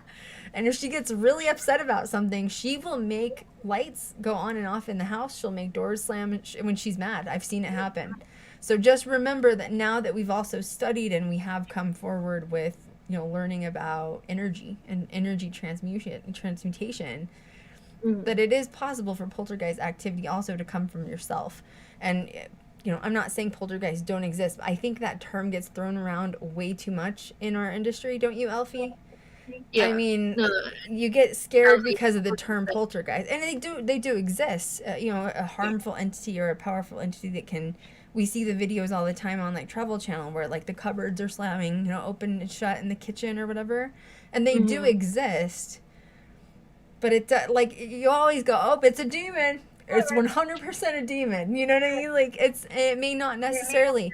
And I think people also don't realize when you're talking about poltergeist activity. This is why I tell people not to investigate your own house, because the minute you open that door and you start investigating your own house, it is going to think you have okayed for communication.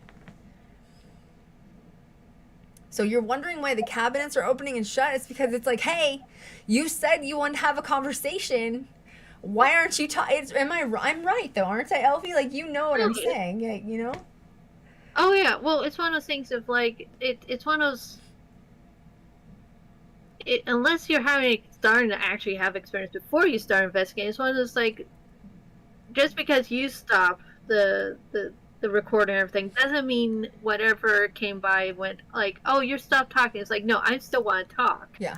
Yep. I still want to communicate. That's where you have to lay down a lot of ground rules and. Well, that's why, especially if you're not experienced in ghost hunting in your own house, is so bad. I'm just because I'm not talking like. It's not just, like what Elfie said, it's not just starting a Ouija session or turning the camera on or using a digital recorder. It's going to be 3 a.m. when it's quiet because they think it's the perfect, obviously, you just went to bed, you're relaxed. Oh, this is a great time to be like, yeah, I'm here. And you're like, what? You know what I mean? Like you're screaming, you're running out of bed, or they start moving the fan in bed. It's not necessarily to scare you. It's because you just asked them to communicate, and they're sitting there like, bro, you said you wanted to talk, why? And now you're scared of me. You know what I mean? Like, and it's true. A lot of 90% of the time when you're ghost hunting, it's not something dark. And there was an investigator on TikTok that ran across mine and Kat's feed the other day, and I did not like what she said. I disagreed with her strongly. She said that entities know when they're dead. That is not always true. Kat and I have investigated, especially in Chloride or Arizona, where all these miners died of explosive, horrible deaths. And we got on the spirit box. We said, hey, like, not trying to be offensive, but you're dead, right? They're like, we are? Like, sometimes they don't know they're dead. So I don't like when people says, like, or people say, oh, yeah, they know they're dead. Like, just let them be. Not always, man. Not always. In fact, that spirit box session that Kat and I did made us both cry because we were like, hey, do you know you're dead? And they were like, no, we're dead. Like, what? Like, what happened? Like, there was a mining accident. Like, 100 years ago, bro. Like, you've been gone for a while. And they're like, what? We're dead? And they're like, you can't see us? So, like, I'm just saying, paranormal activity shouldn't be feared the way it is. But if you're going to investigate your own house, do not be shocked if at 3 a.m. your fan starts going off by itself, okay? And it's because you asked for it.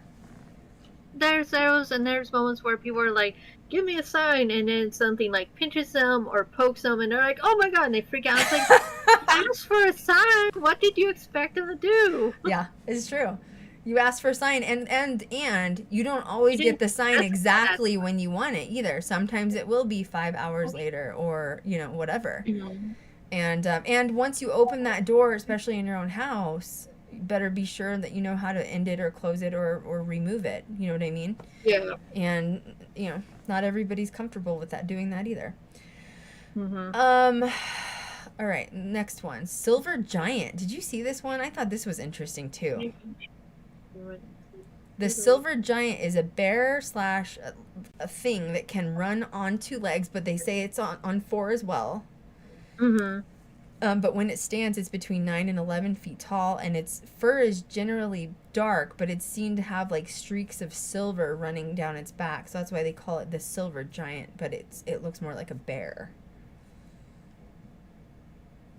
I'm all I'm picturing in my head is actually like a prehistoric badger or something. Yes. Yeah, me too. Although I feel like this one could be easily mistaken for an actual bear. You know what I mean? Because I've also seen like regular bears in Colorado. Like if they're injured or like their paws have been burnt or something, you know, from like the pavement, they will walk on their 2 feet.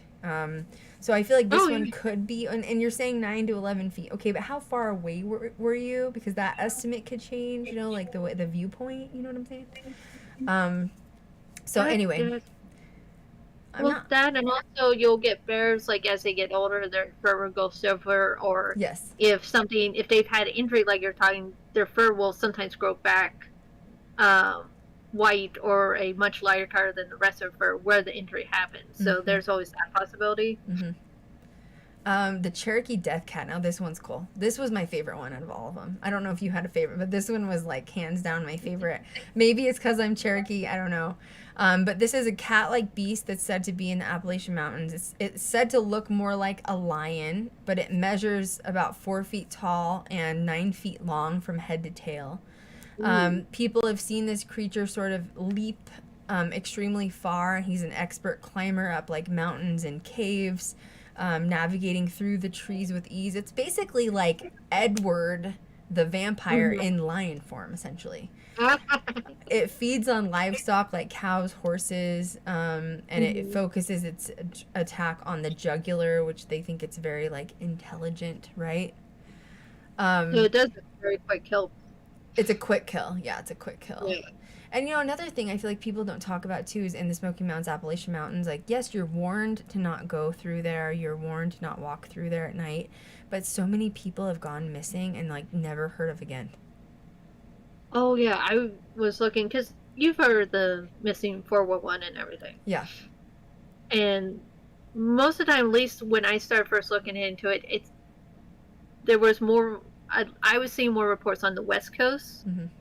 But apparently there is a lot also through the Smoky Mountains, Appalachian Mountains, just as many as 411 through that as on the West Coast. And that was very fascinating to see how many reports there are yearly of it as well. A lot. And I think it's not talked about very much because it's almost like they don't want people to know, or they don't want to attract more people there to, like, go missing.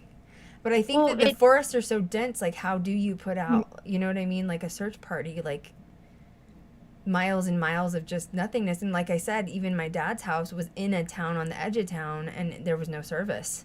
So, like, you even get people, searchers, you'd have to go in with walkies, and who knows if there is, you know, high levels of electromagnetic fields like we know with paranormal activity, which obviously we're seeing paranormal activity happen, people are reporting it, that's going to drain your walkies and your batteries. You don't want to be out there after dark either. So it's almost like these people go missing, and it's like, well, you were warned. You were warned. And that's kind of it. Yeah, and the other thing you have to remember, too, because with the Appalachian Mountains, there's the Appalachian Trail that goes from, I think it starts off in like Maine or something, and goes all the way down to I can't remember if it ends in like Kentucky or Alabama, but it's this trail. It's a collection of trails connecting them, and every year people will take that one trail, take that trail all the way down and everything. This will take like months, because I remember a couple of people who had tried to do it and everything, and so it's not unheard of someone going off into the mountains for these trails and be gone for a very long time, for months, because they are taking these multiple trails that connect up all the way down from north to south. So it's interesting because it's a very popular thing, but it's also one of those things that can also be very unsafe. I'm not a hiker anyway, but like, you couldn't pay me to do that. Like, I'm not a hiking person. My idea of camping is in a hotel. I need an outlet for my flat iron. You know what I'm saying? But like, it's a dedication. It is a definite dedication. I couldn't do it. And for so many reasons, and crypto and paranormal being the top two. It's like, well, I am not going to be eaten by the wolf man. You know what I mean? Somebody asked a question about, you know, Caffeinated Chrissy, I know you're not supposed to talk about them, like she's talking about native lore. So the rule behind that is this. I'm talking about skinwalkers openly, right? Technically, skinwalkers is it's a different tribe than me, which is like Navajo predominantly, but it's other tribes too. It's southwestern tribes, basically, right? So I can talk about skinwalkers because they're not always directly inherited to Cherokee, because I'm Cherokee. So it downloads literally to the blood running through your veins, like quite literally. So I have to be careful, since I do have Cherokee blood, to the point where I am registered with my tribe, with my family, that any Cherokee lore or Cherokee cryptos or Cherokee specific like poltergeist activity, the Cherokee death cat, essentially I am connected to it by blood. So if I talk about those specifically, I will attract them by blood, if that makes sense. So, but although, if I'm being just very blatantly honest, because I've been in paranormal supernatural so long, I think that if you're indigenous, it doesn't matter what tribe you're like attached to via blood, you'll still attract that, if that makes sense. And I'm gonna be honest, I'm a little nervous via skinwalkers. And I don't know why, because I'm not Navajo. But I just have a instinctual feeling with skinwalkers. Kat and I are pretty sure we experienced skinwalkers when we went and filmed the feature in February. I'm gonna be real, it scared the shit out of me because I've never experienced something like that. And she experienced it, and I think she has a little bit indigenous. I'm not sure which tribe she is, but we both and we were in Death Valley, middle of bum f nowhere. Nothing is around. I'm like literally like we're in the middle of nothing. Like, and when I mean nothing, I mean nothing. And like for miles, it's just gravel, right? And like mountainous areas, but gravel. But we could hear things being like, "Hey," to us, "Hey, hey," and I'm talking. It is just Kat and I and my Dodge Charger in the middle of Death Valley. And it was like, and it would get closer. Like you could hear it get closer. You could all of a sudden hear like something running across the like gravel, and there's nothing. And like all of a sudden you're like, hey, hey, hey, hey, like all the like around us. Kat was like, we need to go right now. She was like, I think it's because you're Cherokee, and they know it. That's what she kept saying. She has a Libra moon, and she's really attached to the other side. Like she can channel stuff, and so she'll say really random stuff, and it scares the F out of me because I believe her when she says it, because I've seen her predict things before it happens, and it scares me. And so when we were out in the middle of nowhere, my point is like, I think that my family says to be careful with Cherokee legends, although I think that if you're indigenous, you're just automatically going to attract or attach anything of indigenous lore, if that's clear.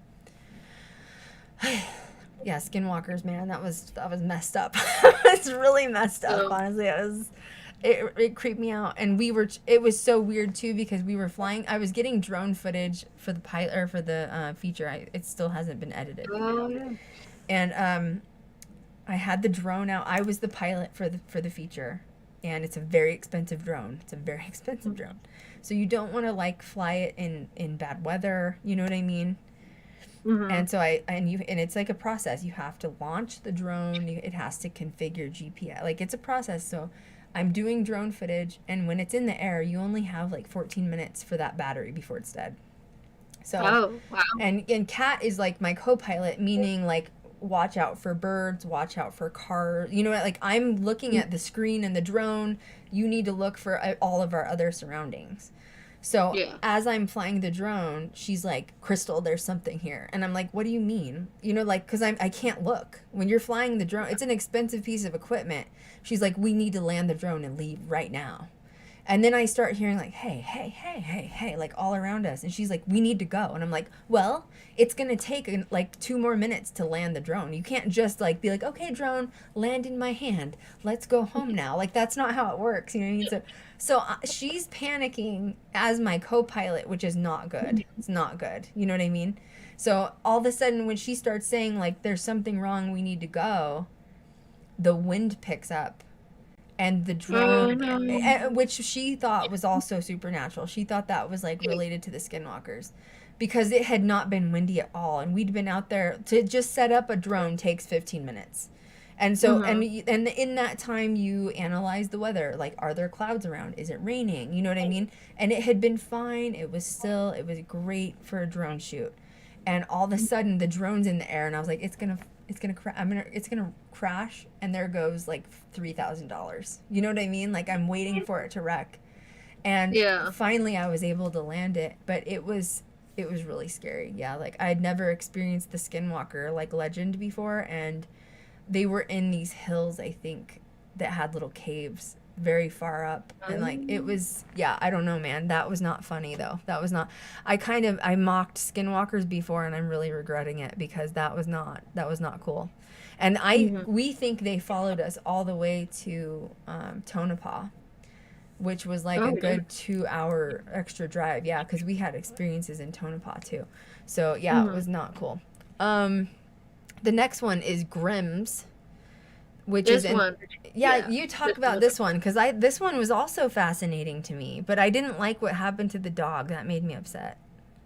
That was a strange one, but I've heard similar folklore ideas of utilizing of animal use and everything. It's like one of those like, yeah, it makes it squeamish, but it's one of those like, this feels like offshoot of similar folklore remedies or ideas and everything, and so almost like if you ever heard the story of like the first person buried in the cemetery is sometimes considered the guardian spirit of the cemetery now. This seems to kind of fall in line with that in some ways. I think I even made a note more of like cats being buried in the floorboards of the house, like in the foundation stuff, supposedly brings good luck, not to the cat. Not to the cat. That's like Egypt, though. In Egypt, when you were buried, the higher up you were on the chain, like, you know, if you were like a government official in Egypt back in the day, they would surround you with cat sphinx, because they were supposed to guard you and protect you like in the afterlife. So if you look at when they're like right now undoing all these tombs and stuff in Egypt, they're finding just bodies and bodies of cats. And I'm like, Jesus, did you have to kill 50 cats to protect this person in the afterlife? My God. That poor cat. I'm really hoping these cats were sacrificed, that this was natural process, but I'm just more probably telling myself that than anything. Yeah. But yeah, the animal sacrifices at Crossroads have also, so this definitely falls in line with similar methods and ideas and everything. I don't. This is the only one that they have like more, like, I mean, I know that there's more than one Bigfoot, but like they say Grimms, like there's more than one of these red-eyed creatures. Well, when I saw the word Grimm, I'm like, well, the only Grimm I've ever heard of usually was like the omen of death, and I'm like, I don't know if I'm getting my stories crossed with like, I don't know, like Harry Potter or something. It also made me think of hellhounds. Yeah.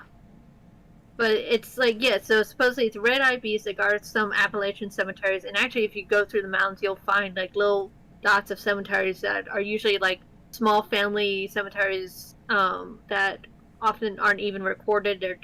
They were on the land of the family that owned it, and that's where they chose to bury their members and whatnot. So you'll often come across these and everything going through the mountains. And legend has it that settlers throughout the region believe that burying the family dog alive in the cemetery would mean the dog spirit would morph into a Grimm, a black dog with red eyes, and that the dog would then protect the graveyard. I don't know why. Please don't bury your dog alive. Please just call me and I'll come pick it up. You know what I mean? Like I'll rehome it. Like let's just not do that. But like Jesus. So yeah, that's what created these Grimms. And they say there could be cats too. They said that there's some Grimm cats, which I found interesting. So and very Pet Cemetery feel too. You think that you've experienced them up in PA?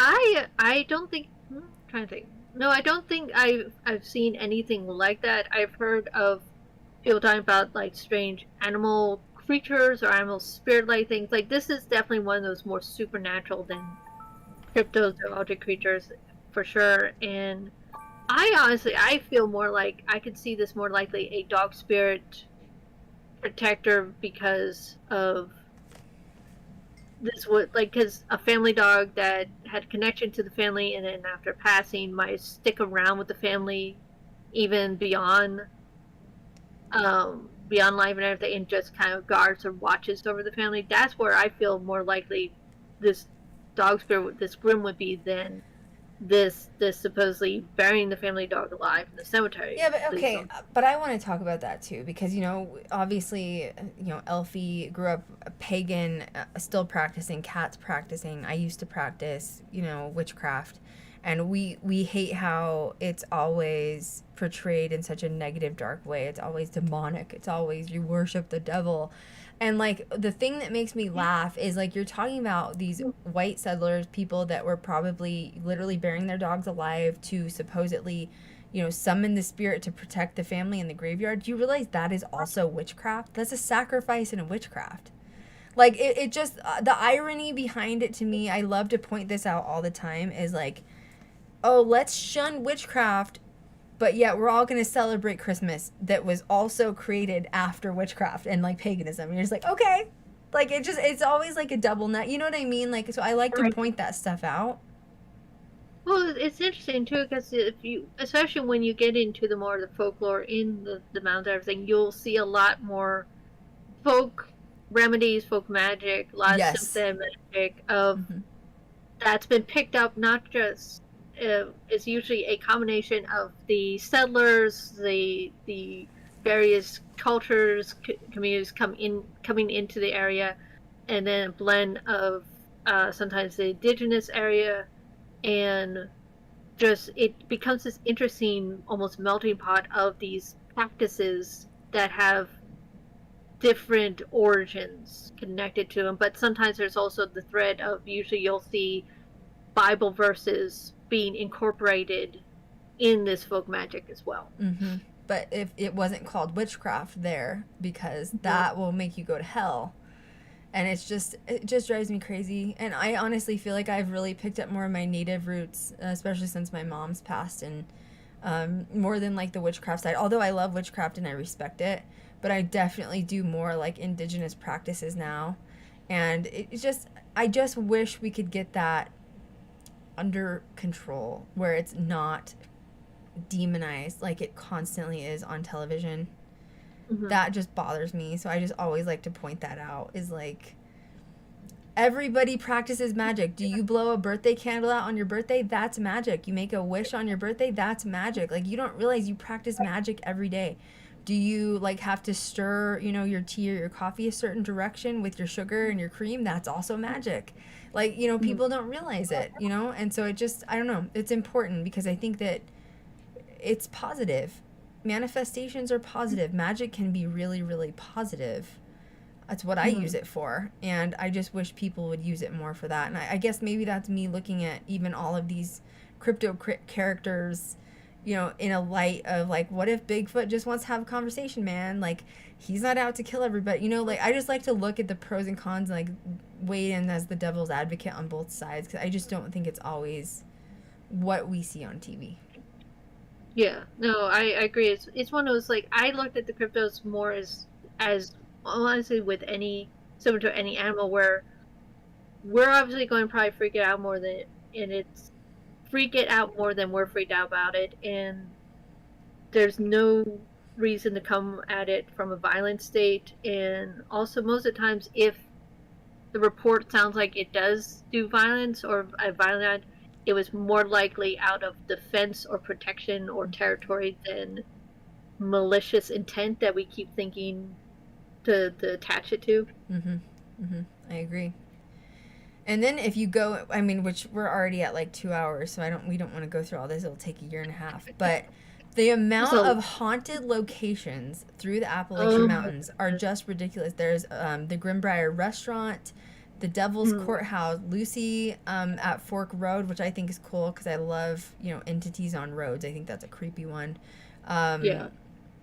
I mean, the ghost guiding light that's at Nolan Creek Trail, like that's really creepy and weird. Elkmont Restaurant, there's ghosts everywhere, which tells me, is the whole area with the Smoky Mountains a portal, or is it because it's one of the areas that hasn't been demolished by human hands? And it's still able to withhold like its earthly magic. You know what I mean?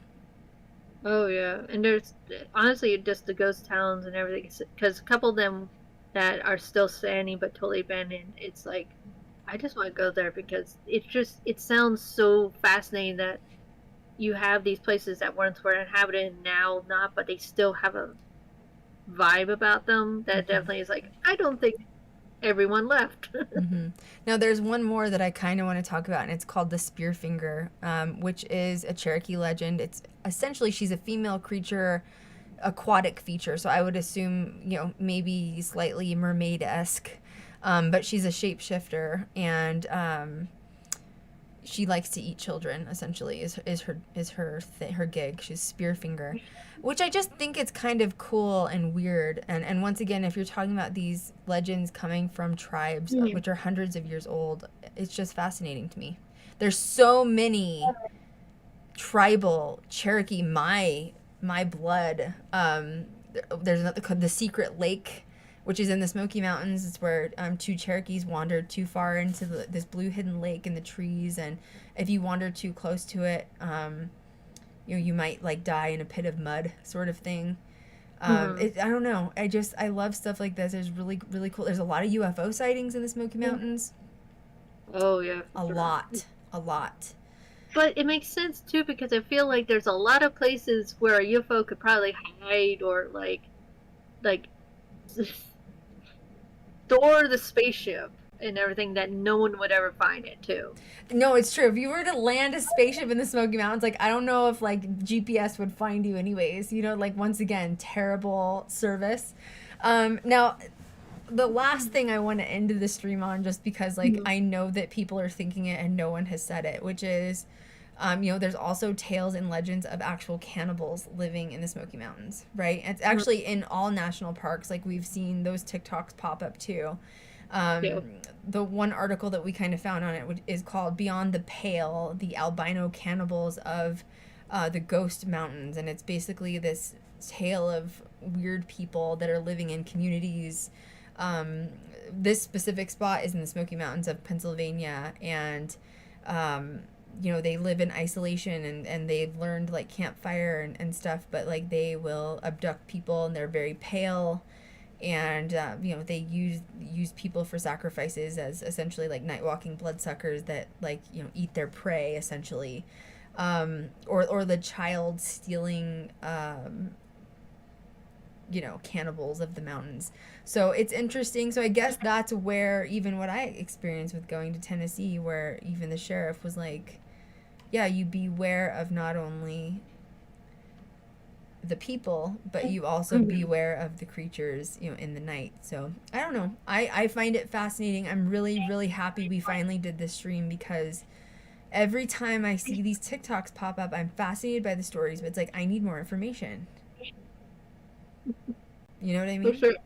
I feel at this point too, when like you said before, when they're telling you don't go outside, don't follow if you hear your voice, just believe them, just trust them when they say that. Mine was when my father was like, "There's a shotgun at every door," and I'm like, this just got serious. First of all, I don't even know how to use one. Let's start there. Yeah. And second of all, you're serious. And his house was huge. He had a wraparound porch on this house. It was massive. Oh my God, you guys! Like bolted, like bolt lock and stuff. This house, it's gone now. My dad my dad passed away June 7th, and he had a will. I'm an only child, so I was willed everything. So I've already gotten rid of everything's gone now. You know, I was not going to go back to that house. Absolutely not. He left me several properties to get rid of, but that house in particular, was formerly a doctor's home. And Oh. it was the only doctor in this area back in, like, I think the house was built in, like, 1801. It was very old, very old. And it had, I don't know what my dad was thinking when he bought this, to be honest with you, because once again, my dad believed in paranormal and stuff. And this doctor, it was one of the biggest houses in the area. It was a wraparound porch. That's how big it, I mean, it was very, what do you think of when you think of, I want a house with a white picket fence and a wraparound porch and 3 acres of land? That was this house, okay? It was that in your head. And very old, I mean, haunted beyond words. So since it was this doctor's house in the Smoky Mountains of Tennessee in the 1800s, not to be morbid, but anytime people would die in the winter because they were in the middle of nowhere, the doctor built 3 cellars under this house that my dad owned, and they would store the bodies in the cellars until the ground was warm enough to bury them in the ground. So this doctor did everything. Like, he was, you know, the surgeon, he was the dentist, he did everything under one roof, basically, and he was also the mortician. And I was like, Dad, why are you living in that house? Like, there are hundreds of dead bodies under the house. What's wrong with you? And when I went there, because I had never actually seen it till he'd gotten sick, he must have had some experiences, which he never told me really much about any of them other than, oh yeah, it's haunted. That's what he'd say.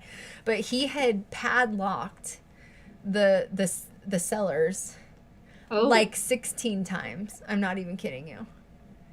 And I would say, like, did you store anything down there? Like, is there? He's like, no, I don't go down there. It's dark. You don't go down there. Like, it's because that's where this doctor would store the bodies for like 3 or 4 months until the ground was warm.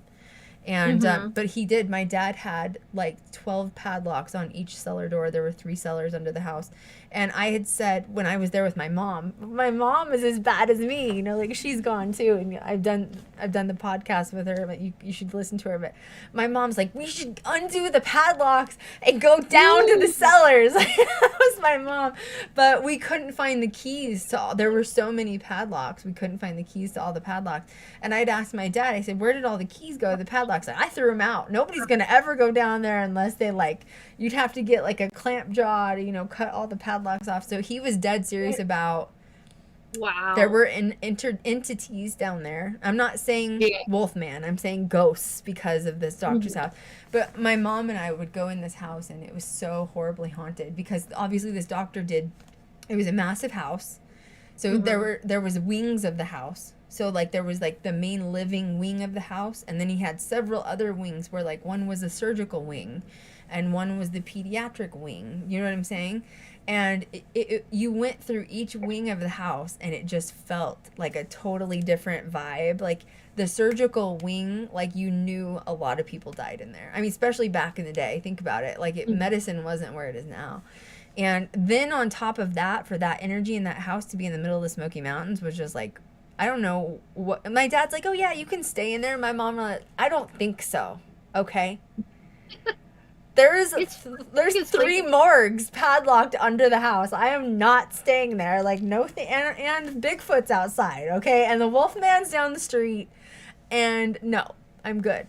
So yeah, that, when he died, I knew I was not going to touch that house with a 10-foot pole, and I didn't. I sold it as is. I didn't even go and clear out his stuff. I didn't want to. That was an experience I don't need again. Thank you very much. So, yeah, imagine, you know, just being in the Smoky Mountains in a house with morgues. I'm good. You know what I'm saying? Like, I'm good. So you have to deal with stuff outside and inside. And then when I saw that he had padlocked it that much, that was enough. You'd be in there, though, Elfie, and, like, my mom and I were in there, like, you know, we were just, like, cleaning and picking up for him while he was at the, you know, he just had surgery. And we'd be in there. We didn't turn on the TV or anything because we just wanted to go clean up the house, you know, and you could just hear footsteps above us everywhere. Walking through the whole house. And I didn't know where the attic was. I had no idea. and you could just hear people walking, and my mom's like, dude, this house is so haunted. I was like, I know, let's go, like, it's so bad, I don't want to be here anymore. Clean faster, let's get We out did, here. we did, like, we were only there for like 2 hours. We were just like cleaning, and like got out and got all the trash out. We were like done. She's like, I just hope it doesn't follow us home, you know what I mean? And so I went to see my dad at the hospital the next day, like, yeah, we cleaned the house. My mom's like, hey, you know, like, where's the attic entrance? We could hear like someone walking up above. He's like, oh yeah, there's no attic. And my mom was like, do you hear the footsteps too? And he's like, oh yeah, you leave them alone, they'll leave you alone. And I'm like, cool. Like, okay. I mean, you apparently you've came to agreement somewhere along the lines, apparently. So long story short is, not only am I weird and creepy into ghosts, but so are my parents, and clearly it runs in the family, you know? Yeah, it's a generational thing, you know what I mean? So anyway, that was a great stream. Thank you guys so much for being here. Elfie, I'm so glad you're back. How was your summer, by the way? Did it go well?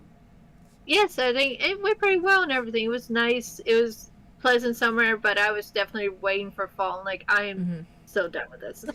I know, I cannot wait to move out there with you guys. Like, I'm so excited. Thank you for researching everywhere that I'm today. Elfie's like, so is there any new areas that you're looking at and considering houses, you know what I mean? So you know, Kat is way up in New Hampshire. I don't think I want to go that far north. I think I want to stay, like I said, 2 to 3 hours from New York, so, and more on the east side of Elfie. I'll probably be about an hour from Elfie, but that's okay.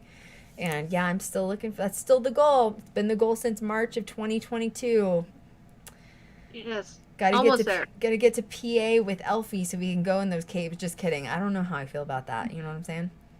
I've never been a big cave fan. It's one of those, like, if it's a big cave, maybe I'll go into a little bit of it, but I'm not a cave. I'm not a splunking person. You know what I'm saying? Like, I have seen people where they're like having to crawl, like, oh yeah, you just now crawl through this. No. I'd be like, oh, I'm absolutely good. Not. If a spider gets in my hair, I'm done. I'm checked out. If a bat flies by me, I'm also done.